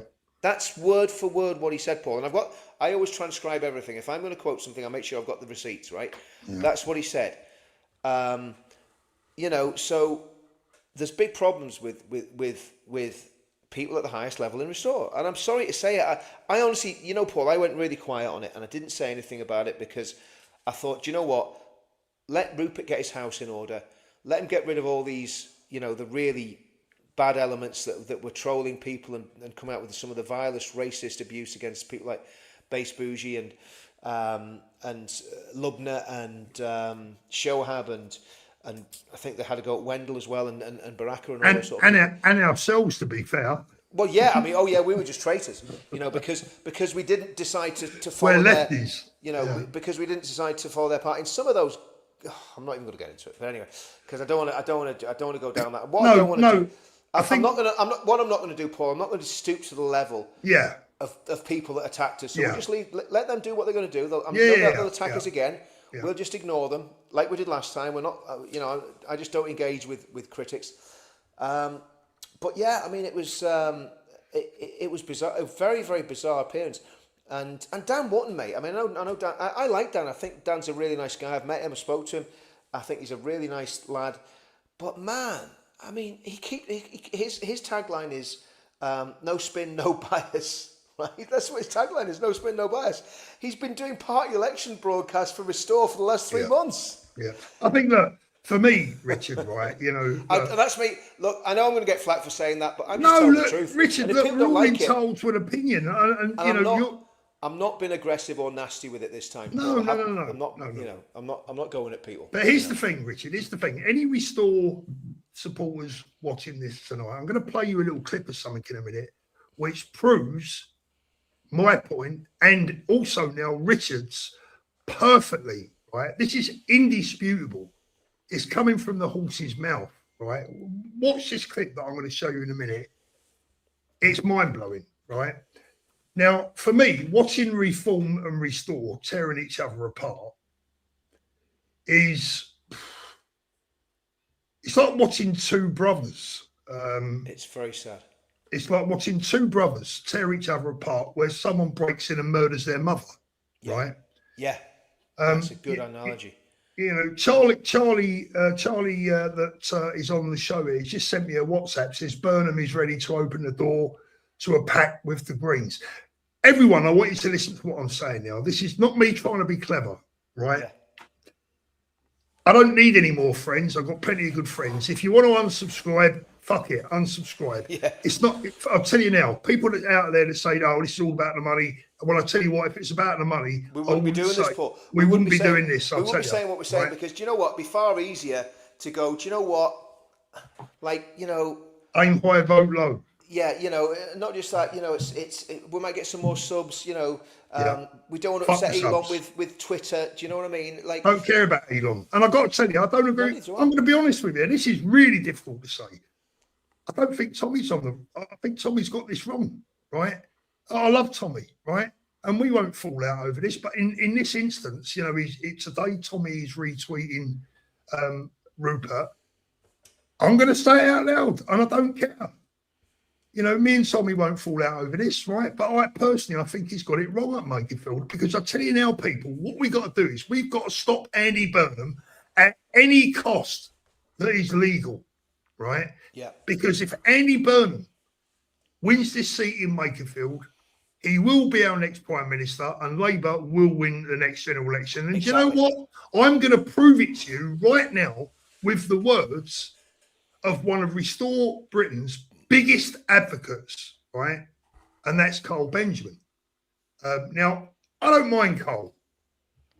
I think he's badly misguided in many respects, but I've got nothing against him. He's on our side. He's got a good heart, Paul, right? I mean, look, like I say, I met Carl backstage and we shook hands, had a hug. You know, I mean, there's like with me, it's not personal with anyone, right? If somebody says or does something I don't agree with, I don't care who it is. Normally I'll go to them privately, but if I can't go to them privately, I'll go to them publicly. But if I don't agree with something Tommy says or does, I've said to Tommy loads of times, there's loads of things he doesn't agree with me on. So it's not like, that's fine. It's fine. Tommy doesn't fall out with you over your political beliefs. He's a grown up. Exactly. Right? I've had he's backed people that I haven't backed, and I've been very vocal in the background to him about that, and he's like, well, Richard, I appreciate what you're saying, but I'm going to do what I'm going to do. Yeah. But I'm saying, well, look, I'm being honest and telling you what I believe and what I think. And, it doesn't take away in any way from your relationship. In fact, it shows that you've got a proper relationship. There's nothing worse than having sycophants that only ever tell you what they want you to hear. You know what I mean? I know what a sycophant, right? And look, it's the only thing that I've ever heard Tommy say that I actually disagree with, to be honest. I can't think of another one, right? But that's beside the point. Let me play you a clip from one of Restore Britain's biggest drum beaters, who proves my point perfectly. If you watched my video the other day, I offered a warning about Andy Burnham. Yeah. And Cole Benjamin proves it without even knowing he did it, without even knowing that he did it. Listen to this. Yeah. And it's not that Andy Burnham doesn't have pull in the area either. He does. He seems like quite a nice chap, really. So, what? Really? Yeah, he seems like a friendly guy. I think he puts on a very amiable exterior, but he's held pretty much every position under the sun, doesn't have principles, and has also, in terms of his substantive behaviour, attempted to bury the grooming gang scandal in the Greater Manchester backyard. Yeah, I was going to say, does he have much to say on Rochdale and other incidents? He's known about it for years and helped. But that's not what I'm saying. I'm saying that he seems like an amiable and likeable guy. Right. Obviously. There you go. Now, Connor Tomlinson put him right, but Carl Benjamin outlined the problem perfectly. Andy Burnham seems like an amiable guy. He's quite likeable. And that, ladies and gentlemen, is the problem. Right? There it is. You better believe it, boys and girls, because I tell you now, the people watching this tonight, the audience watching this tonight, you're switched on, you're politically aware, you vote, you get out there, you get involved, you're not stupid, right? That's why you're watching this channel, because you're politically on the ball, right? 90% of people that vote in this country are not politically on the ball. Well, I say 90%. You can throw what figure at it you like. We know 45, 50% of them ain't on the ball because they vote for left-leaning parties. Yeah. Right, but my video the other day said exactly what Cole Benjamin just said, and I just said it in a different way. The danger is that Andy Burnham will pull that nice guy mask down. He will probably, like you said, Richard, call an early general election, promise everyone the world, deliver nothing except for more votes, and he'll be even worse than Keir Starmer. No, we need Starmer to stay. Burnham's way to the left of Keir Starmer. This is the problem. Way to the left. I think somebody was. I'm just going to read this actually, Paul, because this is a really encouraging comment for me and you. And it says, "Make life lovelier." And lady, she says, "Please stop apologising for having an opinion, both of you. That is what we are trying not to lose. Where is Rupert most of the flaming time? He's not God. He's won a single seat in an election in his own area." And I think that's the sort of reality check that we need to have, Paul. That sort of comment there. And again, look, if Restore Britain, the problem I have with Restore Britain, Paul, is the doctrine that a lot of the young lads that are in that party believe. And it hasn't changed, Paul. And fair play to Charlie Downs. He stuck by his guns. He hasn't changed what he believes. But I don't believe what he believes. No, do you know what? For me, Richard, I'm going to put all that to one side. For the moment, right? For me, this is just my opinion. It may not be yours, but for me, none of this matters. Yeah. What matters is stopping Labour and Andy Burnham. Yeah. That's all that counts. Now, John says, Restore Britain, straight talk from Rupert Lowe, disappointed in Nick Tanconi. His logic was of a defeatist. That winning road he was on was taking a knee before the fight. John, Let me ask you a question, John. In fact, I'm going to throw you a polite challenge that I don't actually mean, right? But you'll get the drift. I'll give you 50-1 that Restore Britain don't win in Makerfield, right? It ain't going to happen. Now, I would love to see the political world shook up like you wouldn't believe, and that we could, go down the road and think in 2 years' time we could have Rupert Lowe as Prime Minister. I wouldn't want the little firm he's got around him on the front bench, I've got to tell you, right? But if he had some more mature sidekicks, if there wasn't such dare I say, even a godlike complex around him, I think he'd make a good Prime Minister, right? But John, we've got to be real here, my friend. As Rees-Mogg said the other day, and I'm no fan of Jacob Rees-Mogg. Jacob Rees-Mogg was bang 100% on the money when he said to Rupert Lowe, Rupert, this is not a game. And it ain't. This is not Sutton in Ashfield. This is not Canterbury or Dill or Dover or Brighton. This is Makerfield, where the future Prime Minister of this country is. We've got a chance to stop him in his tracks. And there's only one party that's capable of doing that in Makerfield. And anyone that thinks any different is living in cloud cuckoo land. And I'll tell you this, if Restore was to win up in Makerfield, I'll celebrate and I'll do my next live stream stark naked. Yeah. Right? So, John, it's not about, I did a little short earlier on and it said, this ain't about who we want to win. This ain't about what we believe in necessarily. This ain't about the anger that we've got for Nigel Farage, for Corner lot and for Richard. So it's not about any of that. It's about stopping Labour, stopping Andy Burnham and preventing the Labour government, along with the Greens, getting in at the next election. My party loyalty is absolutely still with Advance and Ben Habib. So I'm not a reform supporter, right? But neither am I, Richard. Neither am I. My point is, if I was in Makerfield and I want to stop Andy Burnham, the best way of doing it, and sadly, and at the end of the day, it's Rupert's gift to stand in whatever election he wants. He's a registered political party; he can do that. But sadly, he is literally paving the way for an Andy Burnham premiership. And I'm absolutely with you on this, Paul. If Burnham wins that election, he will have all the charisma of Blair and the politics of Pol Pot, Chairman Mao, and Kim Il Sung. And they'll all be Islamophiles as well. So, and I'll tell you something else, Paul. Here's another thing: the SNP up in Scotland are pushing for an independence referendum, right? Yeah. If this is the nightmare scenario, right, that the right is irrevocably split, okay, that Rupert gets a bounce in this election and he thinks, this is it, I can push all the way and I can get to number 10. He can't. I'm sorry. It's not going to happen. It's just not going to happen, right? It isn't. Because what is going to happen is there will still be a lot of diehard people with Reform. There's a lot of people still with Advance that don't like Restore. They don't like what Rupert did. They don't like Restore. There's a lot of people like that, right? I'm one of them. And I've got a right to say that. And, for all the idiots that want to attack me in the comments, go on ahead, fill your boots. I didn't see any of you on the 16th of May. So say what you want. It doesn't worry me, right? But the point is that we've got to be grown up. We've got to be really grown up, and we've got to realise our country's at stake. I think Nigel has failed the country. I think Rupert is failing the country. Yeah. I'm sorry. This is just how I feel. And I wish Ben hadn't have backed Restore in this vote. So you feel the same way? You feel the same way? Yeah. I feel all of them have failed us, Paul. See, I expected you. If I'm honest, Richard, I expected you to disagree with me tonight. But how could I disagree? You know my opinion on Restore. I've never changed my opinion. That's been my opinion from the beginning, and I'm not attacking them personally.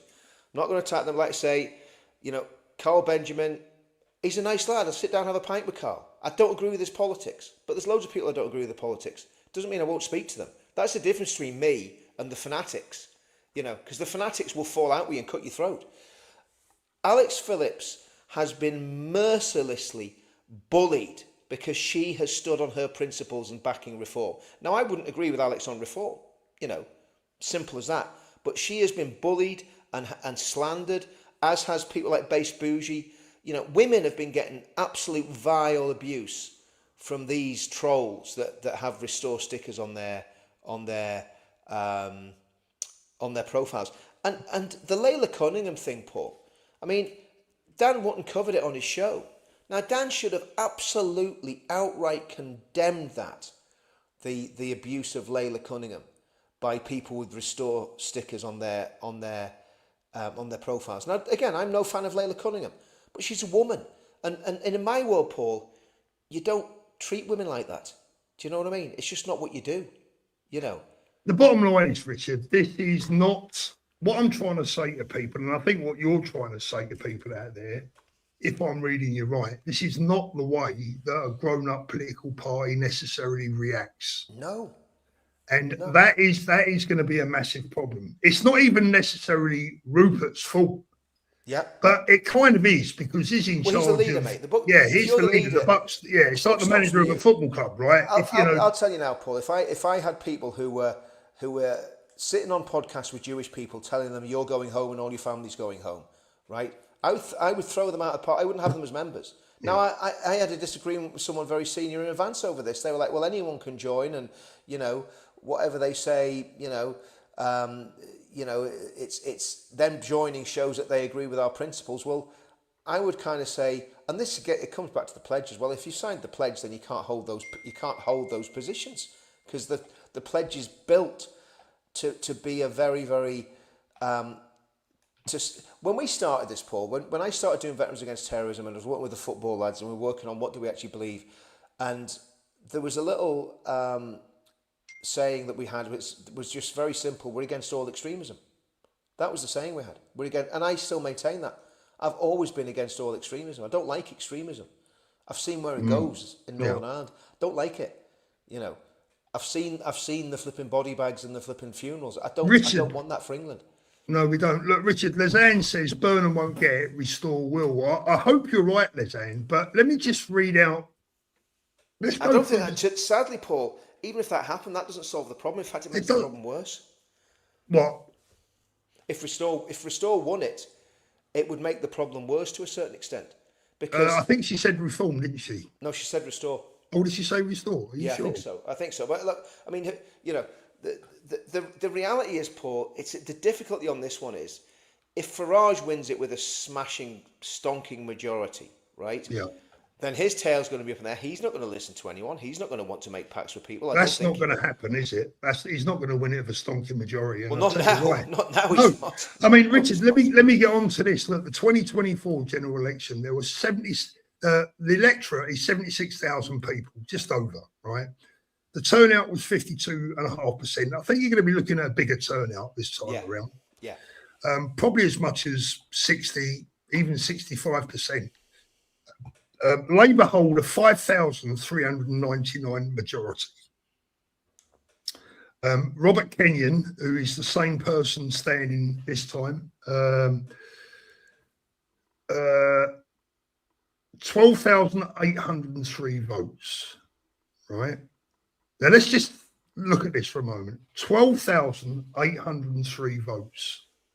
Josh Simmons, who is a nobody compared to Andy Burnham, got 18,202 votes, right?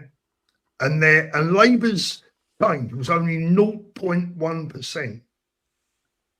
Reform was up 18.7%. Now, if Restore supporters are so confident they're going to do well at Makerfield, let's go along with them for a minute. Let's say they get, I don't know, let's say they get 20% of the vote. That means Reform are going to be left with 11%. Yeah. Right? And way behind Labour. Labour's majority is going to increase, not decrease. Yeah. Right? Exactly. And this is the danger, everyone, right? Look, I can't convince you. You guys out there will do whatever you want to do, right? But what I will say I'm looking at the comments, Paul, and I'm just despairing, to be honest with you. I'm just despairing. You know, Well, I'm just looking. I'm just going. Do you know what? It makes me want to go. Do you know what? F the lot of you. I'm done with all this. You know, if you don't, we're not telling anyone what to do. We're not telling people how to vote. All we're doing, Paul, is giving our opinions. We're telling the truth. You would think we were responsible for the Holocaust, the flipping, you know, the murder of 70 million people in Russia, and you know, Chairman Mao's revolution.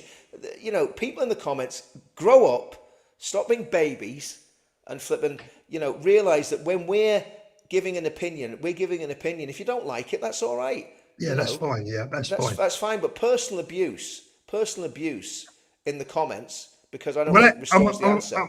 I'm afraid, you know, Richard, anyone sending personal abuse is just showing their IQ. That's all they're doing.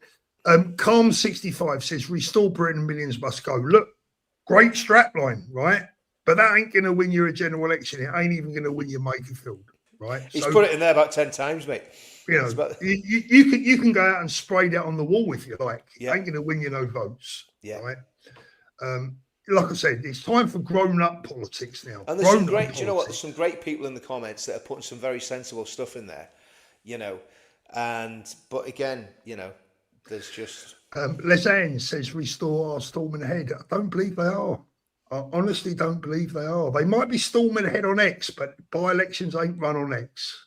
Right. They've got a brilliant social media team, brilliant, first class. Yeah, well, that's what I mean. I said that to someone very senior in a few people very senior in advance the other day. I said, look, you've got the policies, you've got some great people. The problem is your social media is completely pants. You know, that's the Paul. I'm not going to read out your full name, but it made me chuckle.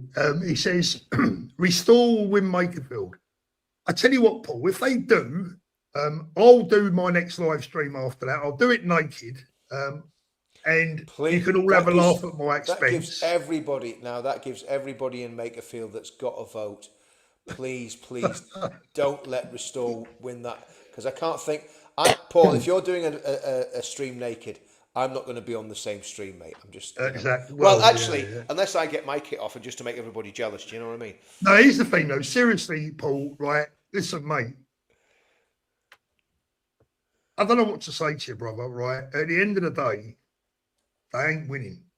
And we're living, a lot of you guys living in this bubble, right? Living in a bubble that we all live in, because we all live in the same bubble, right? We look at the same X feeds, we look at the same YouTube channels, accounts, etc., etc. Paul, I would give you 50 to 1, mate, and I ain't a bookmaker. The tools, everything. You guys are so naive, as if politics can help. Politics is easily controlled by the guys with the globalist agenda, immigration, trans, etc. is just a tool. Well, mate, maybe you should do something about it. I mean, like, you know, if we're so naive, set up a YouTube channel and tell us how it's done, brother. Do you know what, Paul? I'll be honest with you. Actually, that guy there, just put that comment back up there, Paul, because if I can find it. I've actually some sympathy with what he's saying. Right? Oh, I do, but and I'll tell you why. Because there we go. I'll tell you why. Because if you look at this, right, we were sitting with Advance in the Emmanuel Centre, right, and I think Advance is a very pure party. I mean, you know, Ben doesn't get it right all the time. I don't get it right all the time. You know, and I'm again, if I'm wrong on the Restore thing, I'm quite happy to put my hands up.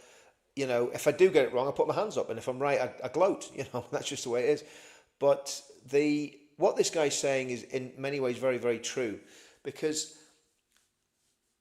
the way Restore's been set up, it's really weird. They don't talk much about Islam. Islam's the biggest threat to UK. They never talk about it. They talk more about Israel. They talk more about Israel, and they talk about skin colour, right? They use language like nativism, but Charlie Downs talks a lot about nativism, which is basically saying, you know, you kind of got to be white to get along. So they don't mention Islam, which is the major threat. They don't mention communism, which is a major threat. They don't mention net zero and pulling oil out of the not that I know of. If they have, please let me know. They're not mentioning about drill, baby, drill. They're not mentioning any other policy other than millions must go. You know, and I'd love to know how they're going to execute that when the British Army is down at about, what, 76,000, Paul, isn't it? Something like that? 76,000 in total? You know, when I was serving, I think we had about 150,000. We had British Army on the Rhine, and we had about 20,000, I think, in Northern Ireland. So who are these people that are going to round up all the migrants? You know, these millions. Who's going to get the millions on the boats and get them gone?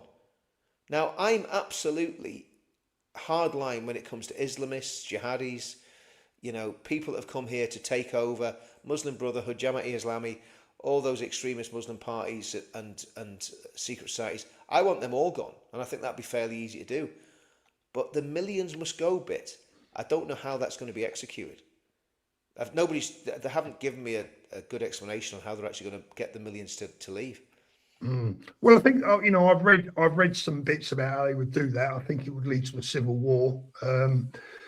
But I think so. Yeah. You know, Helen says I'm sick of the scaremongering. They acted like Greens winning Gaul and Denton would cause a nightmare. It was rubbish. The thing is, Helen, is Makerfield. It's Makerfield, isn't it? Makerfield is not Gaul and Denton. It's not Helen. What was her name? What was the girl's name that run there? Can't remember. The blonde girl. Anyway, her name escapes me. This is Andy Burnham. This is the next hard left prime minister we're potentially talking about, Helen. That's the big difference. And you know, you say it's a nightmare and it's rubbish. You know, you only need a few of that. What's a bloody name's got out of my head? You only need a few of those people in Parliament to make a difference. So for me, every single Green candidate, Islamist candidate that gets voted in as an MP is a disaster. Because it's just another domino that's being knocked down. That's my view, Helen. So I don't think there's any scaremongering going on with Makerfield. It is. We are literally on the brink here. Yeah, I agree, Paul. I think it's very dangerous. I mean, if Burnham gets in, we've got a big problem. But you know what? I'm actually, you know. What more can we say? You can't say any more than we've said, Paul. If people don't want to listen, they don't want to listen. No, it's fine. You know, look, I just said, Richard, look, the bottom line is... Yeah, I mean, Douglas Worsfold just said, how about reform stepping down? Yeah, I don't care. About what was that, sorry? Reform stepping down. I don't care who, you know... Yeah, one of them needs to step down. Yeah, I mean, for me, it should be restored. But Yeah, I think so. But what they need to do is they need to talk to each other. Yeah, you know, and they won't do that. Kelvin Mackenzie, and this is both on for, and this is where people are completely missing where I'm coming from, right? I actually want unity on the right. I want anything that's dodgy in Restore gone. Okay, so if there are Nazis in there and bad people in Restore, they should be gone out of the party, right? And I want Advance, Reform, UKIP, SDP, all to join together and fight the next general election as a massive coalition on the right, and the Conservatives, actually, for that matter, the right-wing Conservatives, if there are any. We need a massive right-wing coalition, because otherwise, having the potential of the United Kingdom splitting up, if the SNP get a massive majority in Scotland, Plaid Cymru get a majority in Wales, the Greens and Labour cobble together some sort of coalition, we're going to have nationalist MPs that hate the UK and want to destroy it. We're going to have Islamist MPs that hate the West and want to destroy it. We're going to have communist MPs, because it's all going to the hard left, that hate the UK, hate the West and want to destroy it. It is absolutely a potential disaster that we've got coming down the road. And we've got to find a way of coming together, because, yeah, I mean, and again, I've seen behind the curtain, so I'm not gonna say any more about that, Paul. Dreamer says Reform will be as bad as Labour. Restore for me. Well, if you believe that, Dreamer, there's nothing that we can say to change your mind. Good handle. You know. Good handle. You know, at the end of the day, I know one thing, that under a Reform government, Richard's not getting arrested. I can come home. Lucy Connolly wouldn't have gone to jail.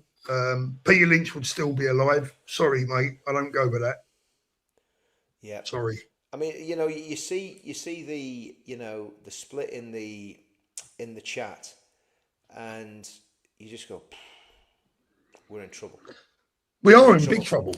And you know, what we need is a unifying, and we haven't got a unifying figure. We don't have a unifying figure, Paul. Do you know the only unifying figure we've got is Tommy? And I think when Tommy retweeted Restore, I would say, you know, Tommy would at the next week retweet Britain First or UKIP or Advance. He does. He does, Paul. He does it all the time. Tommy's not party political. You know what I mean? So, you know, but I think the issue with what we need is a genuine leader, a man who will have the fortitude to bang some heads together and the power in his personality to get people followed. We need another church. Well, unfortunately, Richard, it certainly wasn't me, because the responses I were getting from people were, I'm going to be honest, right? I've been honest about someone that I consider to be a friend and a man that I respect immensely. That's Ben Habib. I've been honest about Ben twice this week on things that he probably won't like. Yeah, it is what it is, right? I've been honest. Well, I'm the same. I mean, I don't think he should have backed Restore for this election. It is what it is. I don't think Tommy should be necessarily backing Here's one of these. Mr. Waffle, Richard, you're a hypocrite bashing Restore and wondering why people are divided. Leave it out for F's sake. I don't know what to say to that, mate. To be honest with you, I literally don't know what to say to you. You know, I'm expressing my political opinion. Yeah. In discourse, you don't call someone a hypocrite for expressing a thought-out political opinion. It's a completely wrong use of the English language, for one. And secondly, it's actually quite rude. You know, I'm not calling you a hypocrite, mate. I don't know who you are. I don't know anything about you. Richard, I don't know. I'm going to be honest, as I say. I think we're going to draw to a close soon, and I'm just going to tell it as it is, as it's been. You know, I was disappointed in Ben's response. Yeah. I was disappointed in Restore's response, not only to, I mean, look, listen, if Restore are not interested in trying to get people to register to vote, the very thing that Restore supporters tell us that he's going to win the next general election from, getting those that are disenfranchised to vote, well, they got to fucking register to vote, right? Yeah, yeah. And then when you approach them to say, you know, come on, help us out here. Let's get people to register to vote. Not interested. Can we speak to Rebecca Kenyon? Rebecca Shepherd. Yeah. No. Yeah. Fucking joke, Richard. I know. Well, I mean, here's Monty 1964 S, and you've got to agree I've got to totally agree with what Monty says here. Reform didn't want us, so F them. Now, I get that. Yeah. You know what? I can't. That. And this is the thing. This is where people don't really. I'm not patronising that guy that called me hypocrite, but he was insulting me. So I'm going to not insult you. But I'm going to say, listen to what I'm actually saying. Yeah. With me, it's a curse in all your houses. I don't like Reform. I don't like Restore. Okay. I think both of those parties to me are not my cup of tea. I'm an advanced member and an advanced supporter. Why would I come on this channel as an advanced member and promote Restore? Now, I know the leader of the party's done that, but that's not me. To me, advance is the best solution. You know, if we can get the traction, get the social media going, we've got a great team there. We've got some great brains, some great people, and I think it would be a tragedy if advance fell by the wayside. But that's another story. So, you know, I'm just expressing my opinion. People tune into this channel because they like hearing me and Paul just tell what we think. Now, that's not hypocrisy. That's called telling the truth, my friend, whoever you are. I've lost your name now. Chris says Andy Burnham winning Makerfield will give us all a kick up the arse. It won't, Chris, I'm afraid. What it will give us is probably another... Prime Minister. It will give us a lot more than that, Chris. And this is why... Like I said earlier, we have to stop Andy Burnham at all legal costs, right? And whether we like it or whether we don't, at this by-election, it means voting reform, right? Yeah. And if anyone wants to disagree with me, let's see what happens. Yeah. Right? Exactly. Because I tell you now, and I'm going to say this, right? And I don't give a shit. I'm going to say it. If Restore prevent reform from winning this by-election and Andy Burnham becomes our next Prime Minister, this is on you. Absolutely. Now, if we're Paul, if we're wrong on this, or I'm not going to dress up, I'm not going to come on the show naked. But if I'm wrong about this, right, and Restore win this seat, right, if Restore win this seat, then I will apologise to the Restore. Me too, people, 100%. Now, I'm still, you know, people are right. I'm not a hypocrite because I'm not a fan of Restore. There's things in Restore that I find very, very concerning, deeply concerning, and I've been very clear about that from the very beginning. To me, as far as I can see, those things haven't been dealt with. Rupert's made the right noises, but he hasn't dealt with things at a systemic level. So, you know, as far as I'm concerned, there's a massive problem here. And if Restore win, I will apologise to the Restore people in the comments. No, I don't have a problem. I've apologised to people before. I apologise to Carl Benjamin online when I was rude to Carl. You know, don't have a problem with that. So anyway, it is what it is, Paul. We're gonna. I don't even get what that's about. There you go. That was John again, I'm afraid. I didn't say that, John. I think you need to put your hearing aid back in, mate. Well, this is the problem, you see, Paul. People get completely, you know. See when I make a comment on what somebody said. Do you know what I do, Paul? I download the video and I transcribe it so I know exactly what was said. So I'm not speculating. Do you know what I mean? You know. But anyway, do you know I'm done with this, Paul? I'm done with even talking about it because there's no point. Because look, Richard. As I said to you, my friend, right? I'm past trying to keep people happy and trying. I'm not trying to keep people happy. Right? I've just got zero tolerance for flipping for people that are not very bright. Paul says, Paul, I'm not so sure. Loads of Labour voters that have said never again, and that's whoever the leader is. Yeah, look, I mean there is something to that, but I give you my prediction right now. You know, I'll give you my prediction right now, and this stands for Friday the 29th of May. It could change in a week. I mean, if Andy Burnham is caught in the local park with his trousers around his ankles, it's going to change, right? You know, I mean, things are subject to change, right? But right now, have you got some inside information on that, Paul? right now, as things stand, if that by-election was tomorrow, I can't read the comments anymore, Paul. I'm going to have to turn the comments off because I'm just going. Labour are going to win it. Yeah, I mean, listen. It is what it. Look, people can. If we're wrong, we'll apologise. But Neil. I've got to answer this. Neil. No. This is not a simple skirmish in the battle. This is Waterloo, my friend. Right? This is Waterloo. This is not a skirmish. A skirmish is what happened a couple of weeks back with the local elections. That's a skirmish. Yeah. This is a by-election that is akin to D-Day or Waterloo. Because if Andy Burnham wins that by-election, my friend, as sure as God made little apples, he will be our next Prime Minister, and Labour will win the next general election. Well, what they'll do, Paul, they'll call the general election. Somebody put it in the comments and they're bang on the money. Somebody in the comments put that they'll call the general election in 2027 and Burnham, he'll have the Burnham bounce because all the media will. The other thing we've got to realise is we are all living in an echo chamber. There's a lot of people, unfortunately, still that are influenced by the BBC mainstream media. Yeah, of course. You know, millions. And unfortunately, a lot of very influential people. So, look, this is the bottom line is we need to find a way of cobbling together some sort of coalition on the right. The truth of the matter is, Richard, we're further away from that than ever, I'm afraid. Charlie says, please pray for Henry and his family. That's a lovely thought, Charlie. Yes. Quinton Crisp, that's a great username. Quinton Crisp, pan and dried. God knows what his thoughts were. Yeah, talking about Henry. So I wasn't laughing at that, Paul. I was laughing at the name. The name's hilarious. Fletcher Liam, Zia Youssef has just released a video saying Reform will remove the judge who presided over this catastrophic miscarriage of justice.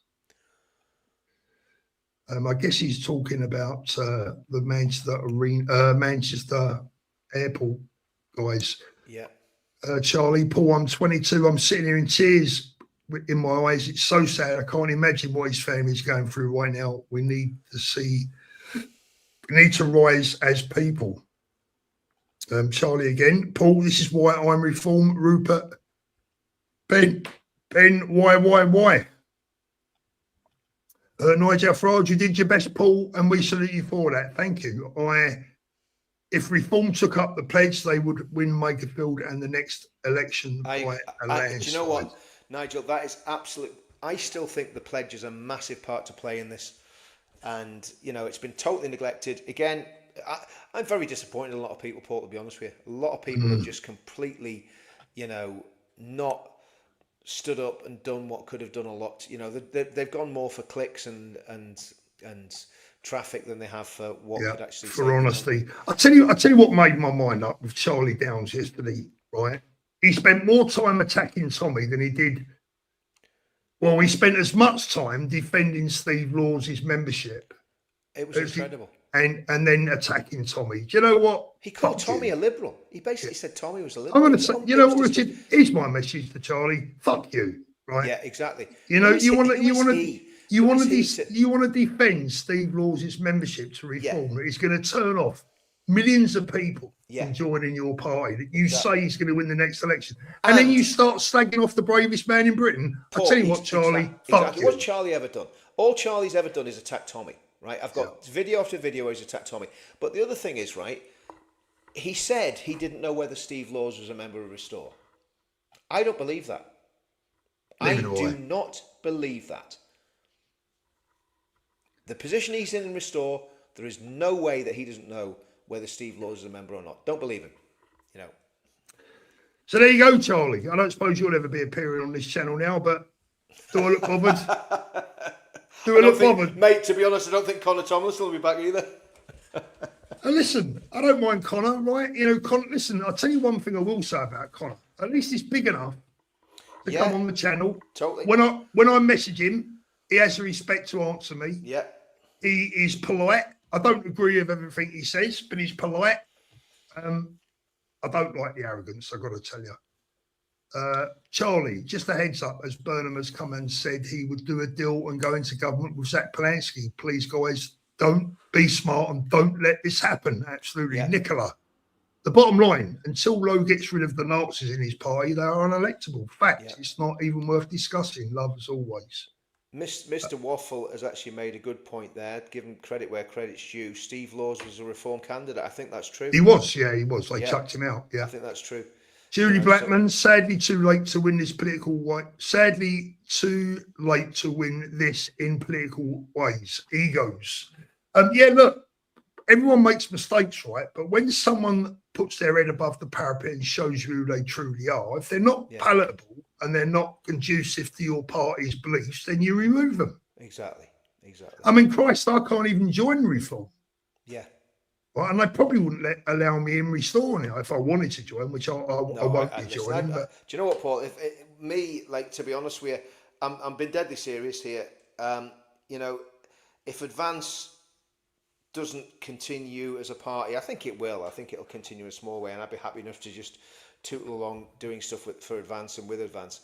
But if they don't continue as a party, I'm done with politics. I'm totally but look, Richard, I'm not done with politics, and I'll tell you what way I feel. Right, I still love Ben. I still think that Advance is the best party out there. But I'm also realistic, Richard. Right, for me, they got no chance. Right, I'm being honest. Right. So the bottom line is that I want my country back. I want to be able to come home. I want to be able to see our kids go to school without being fucking stabbed or bombed I don't want my Jewish friends to have to hide the fact that they're Jewish. Right. I had a mate on the phone the other night. He's a Jewish guy, lives in North London. 9 in tears. Every day he has to send his kids to school and make sure that there's no visible signs that they're Jewish, right? Yeah. It's fucking disgusting, Richard, right? We got classrooms up and down the country that are now 80, 90% of the other mob, right? Yeah. We've got schools indoctrinating our kids to believe that everything about Britain and British people is bad. I'm sick to death of it, Richard. Do you know what? I'm going to vote for the party that can make a change. And I'll tell you what, I don't care who that is, whether it's Restore, Reform, Advance, UKIP. I don't care. Yeah. Right? I'm going to vote for the party that stands for the best chance of giving me what I want. Even if it ain't completely what I want. I'd rather have 50% of what I want than 100% of what I don't want. Yeah. That's where I'm at, Richard.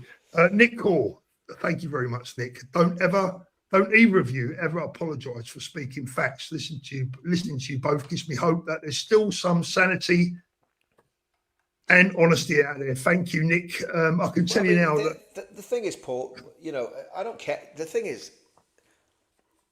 people have got to realise I don't really care what they think of me or what I say. I'm just not interested.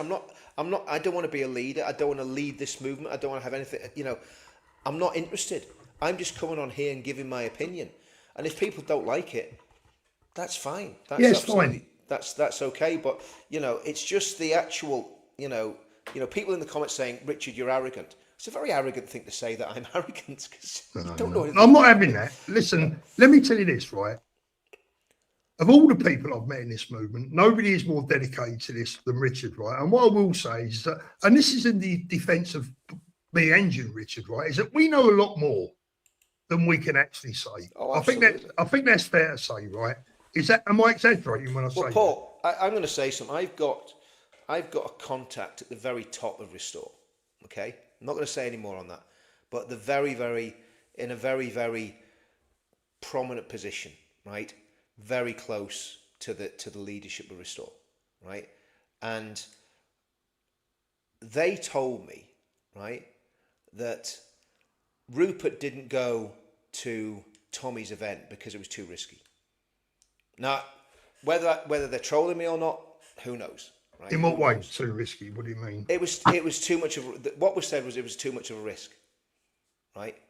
Now, what, more risky than Charlie Downs going on TV telling no, everyone? No. It was too risky to go for Rupert. It was too risky to go to the Tommy demo. That's what I was told. What, personal safety? Well, I don't know. There was no context. That was all that was said. Rupert didn't go because he thought it was too much of a risk. He thought it was too much of a risk. That's why he didn't attend. That's what I was told. Now, if that's true or not, I don't know, right? But it was someone that should know what they're talking about, right?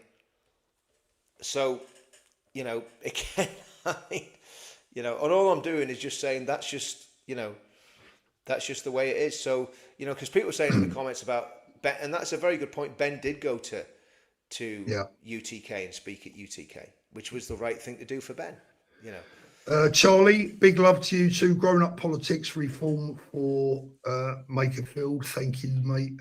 Vicky, one of the guys on Lotus is with reference to the racism that Restore are not responsible for their supporters, for who their supporters are.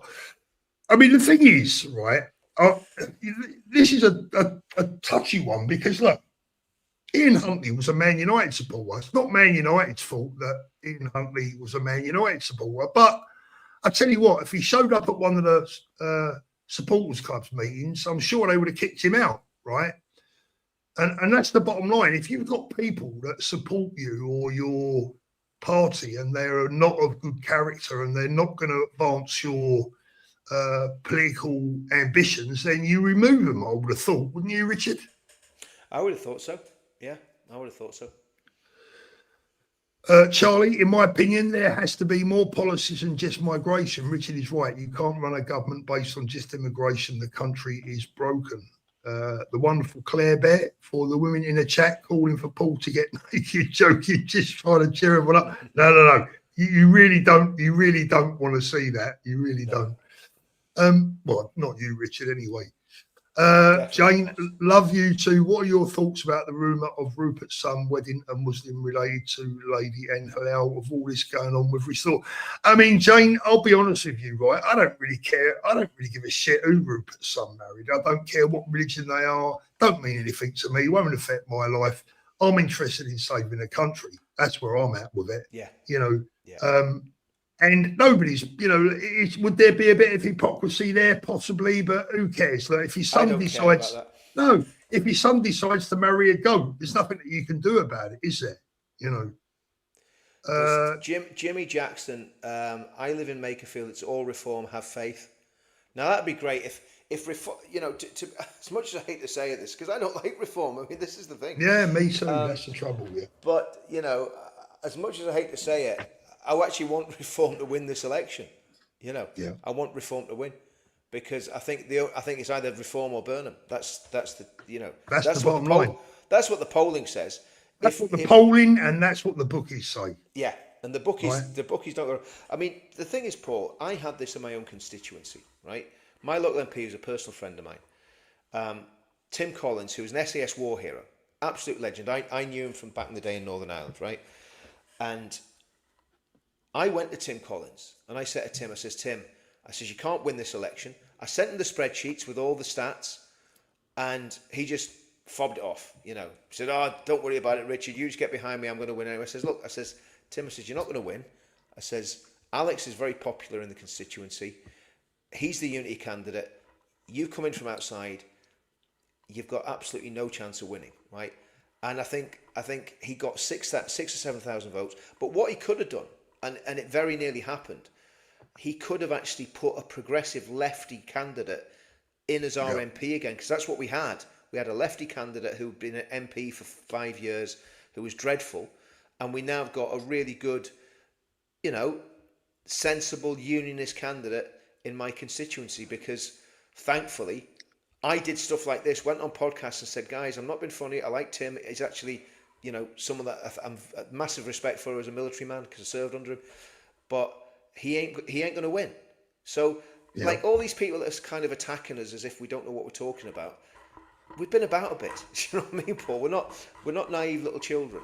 And well, look, Richard, it will all come out in the wash, and people can either come back and admit they were wrong, or we're going to have to eat humble pie. We'll have to. If Restore win, I will absolutely apologise and say I got it wrong.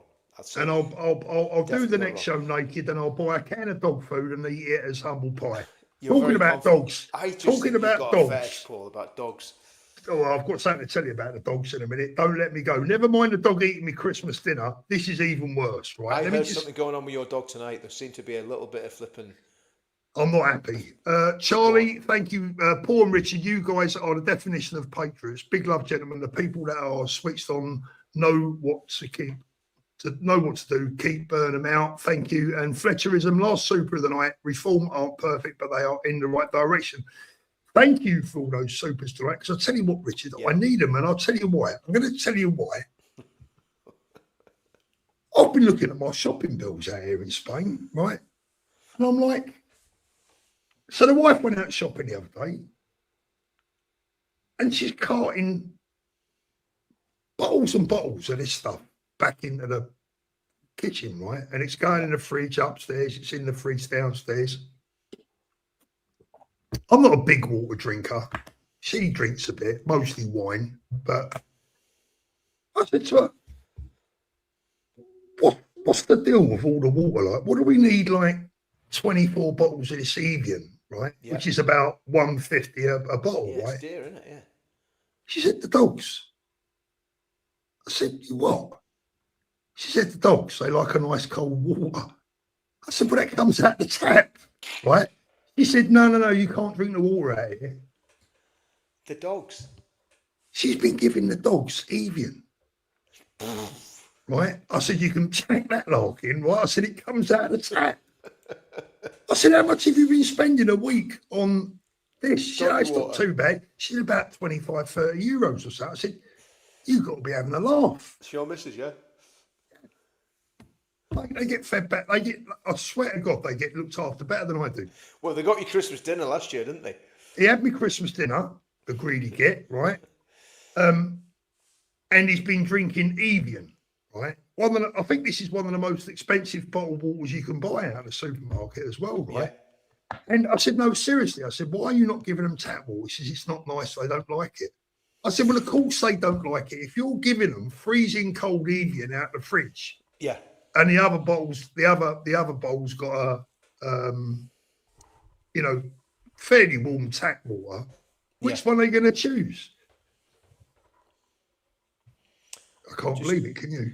Are we still doing politics, Paul, or can we? No, we can do one before you go. Yeah, it's just to show Mr. Waffle. I mean, reform or compromise by the civil service, nothing will change the reform. I tend to agree with him on that.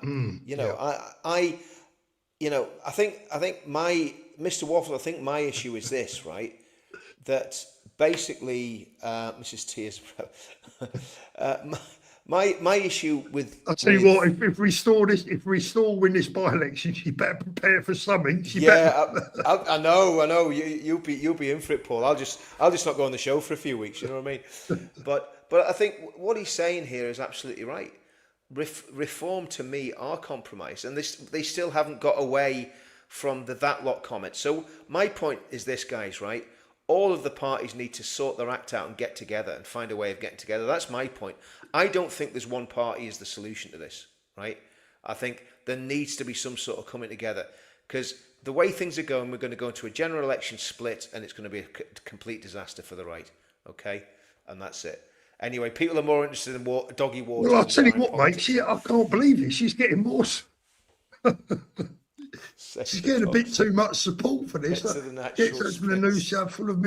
Yeah, do you know what, Helen? I went down there the other day. We went to the Springs, right? I'll tell you what, a beautiful place. Yeah. Who let the dogs out? Paul Edgington. Yeah. Your wife likes former mostly wine. Stick some ice cubes in the tap water, Mrs. Thorpe. Mate, do you know what? That would make a bit of sense, wouldn't it? But anyway, listen, that's another story. My Rottweiler in particular gets looked after. He's a proper mummy's boy. But it is what it is, isn't it? I suppose I don't blame him, really. Paul, you sound like Del Boy, the dog, the greedy git. Well, he is a greedy git. Oh, dear. He is a greedy git. He'll eat anything. I'll tell you, right? I'll tell you what she did. She came home from... she came back. She went back over to the UK recently to bring one of my granddaughters back, right? And she brought me back a Nando's, right? I put that on the side. The bastard had that and all. Yeah. I'm not even joking. He had me Nando's. Mate, we're going to get our first Nando's in the town I live in the next few weeks. It's been built at the minute, so they knock those things up pretty quickly, don't they? But the problem is Nando's, it's halal, isn't it? Isn't it halal? Well, it depends where you buy it. Depends where you get it, yeah. But right. Well, probably where we are, it might not be halal, because obviously it might be. We don't have too many people that would eat halal meat. I haven't said there is a lot of halal meat in Northern Ireland, particularly obviously in the curry houses. But well, there you go. If you eat a curry, you know what you're going to get. Don't you? I'll tell you what, Richard. I think what we're going to do, we're going to end the show. I think what we're going to do is we're going to end the show from now on. I think with the national anthem. I think that would be the best way to close down the show. So let's have a little salute, Richard. Right? Are you ready? Let's stand up. Just give us a salute. Ready? Come on. You ready? You should know how to do this. Yeah, I know. Tell me when we're going to start the thing playing. Come on. That's how you salute. That's an American salute. That's how we salute. Good. Right. There you go. There's the new national anthem for you, right? Right, guys, we are done for this evening. Hope you enjoyed that tonight. Before you go, please don't forget to give us an upvote. Really would appreciate that. And if you haven't done so already, please subscribe. This is the live stream where you will get the truth, the whole truth, nothing but the truth. And if you don't like it, well, that's down to us. But we still love you anyway, right? Good night, Richard. See you soon. Thanks for coming on, mate. God bless you. No problem, mate.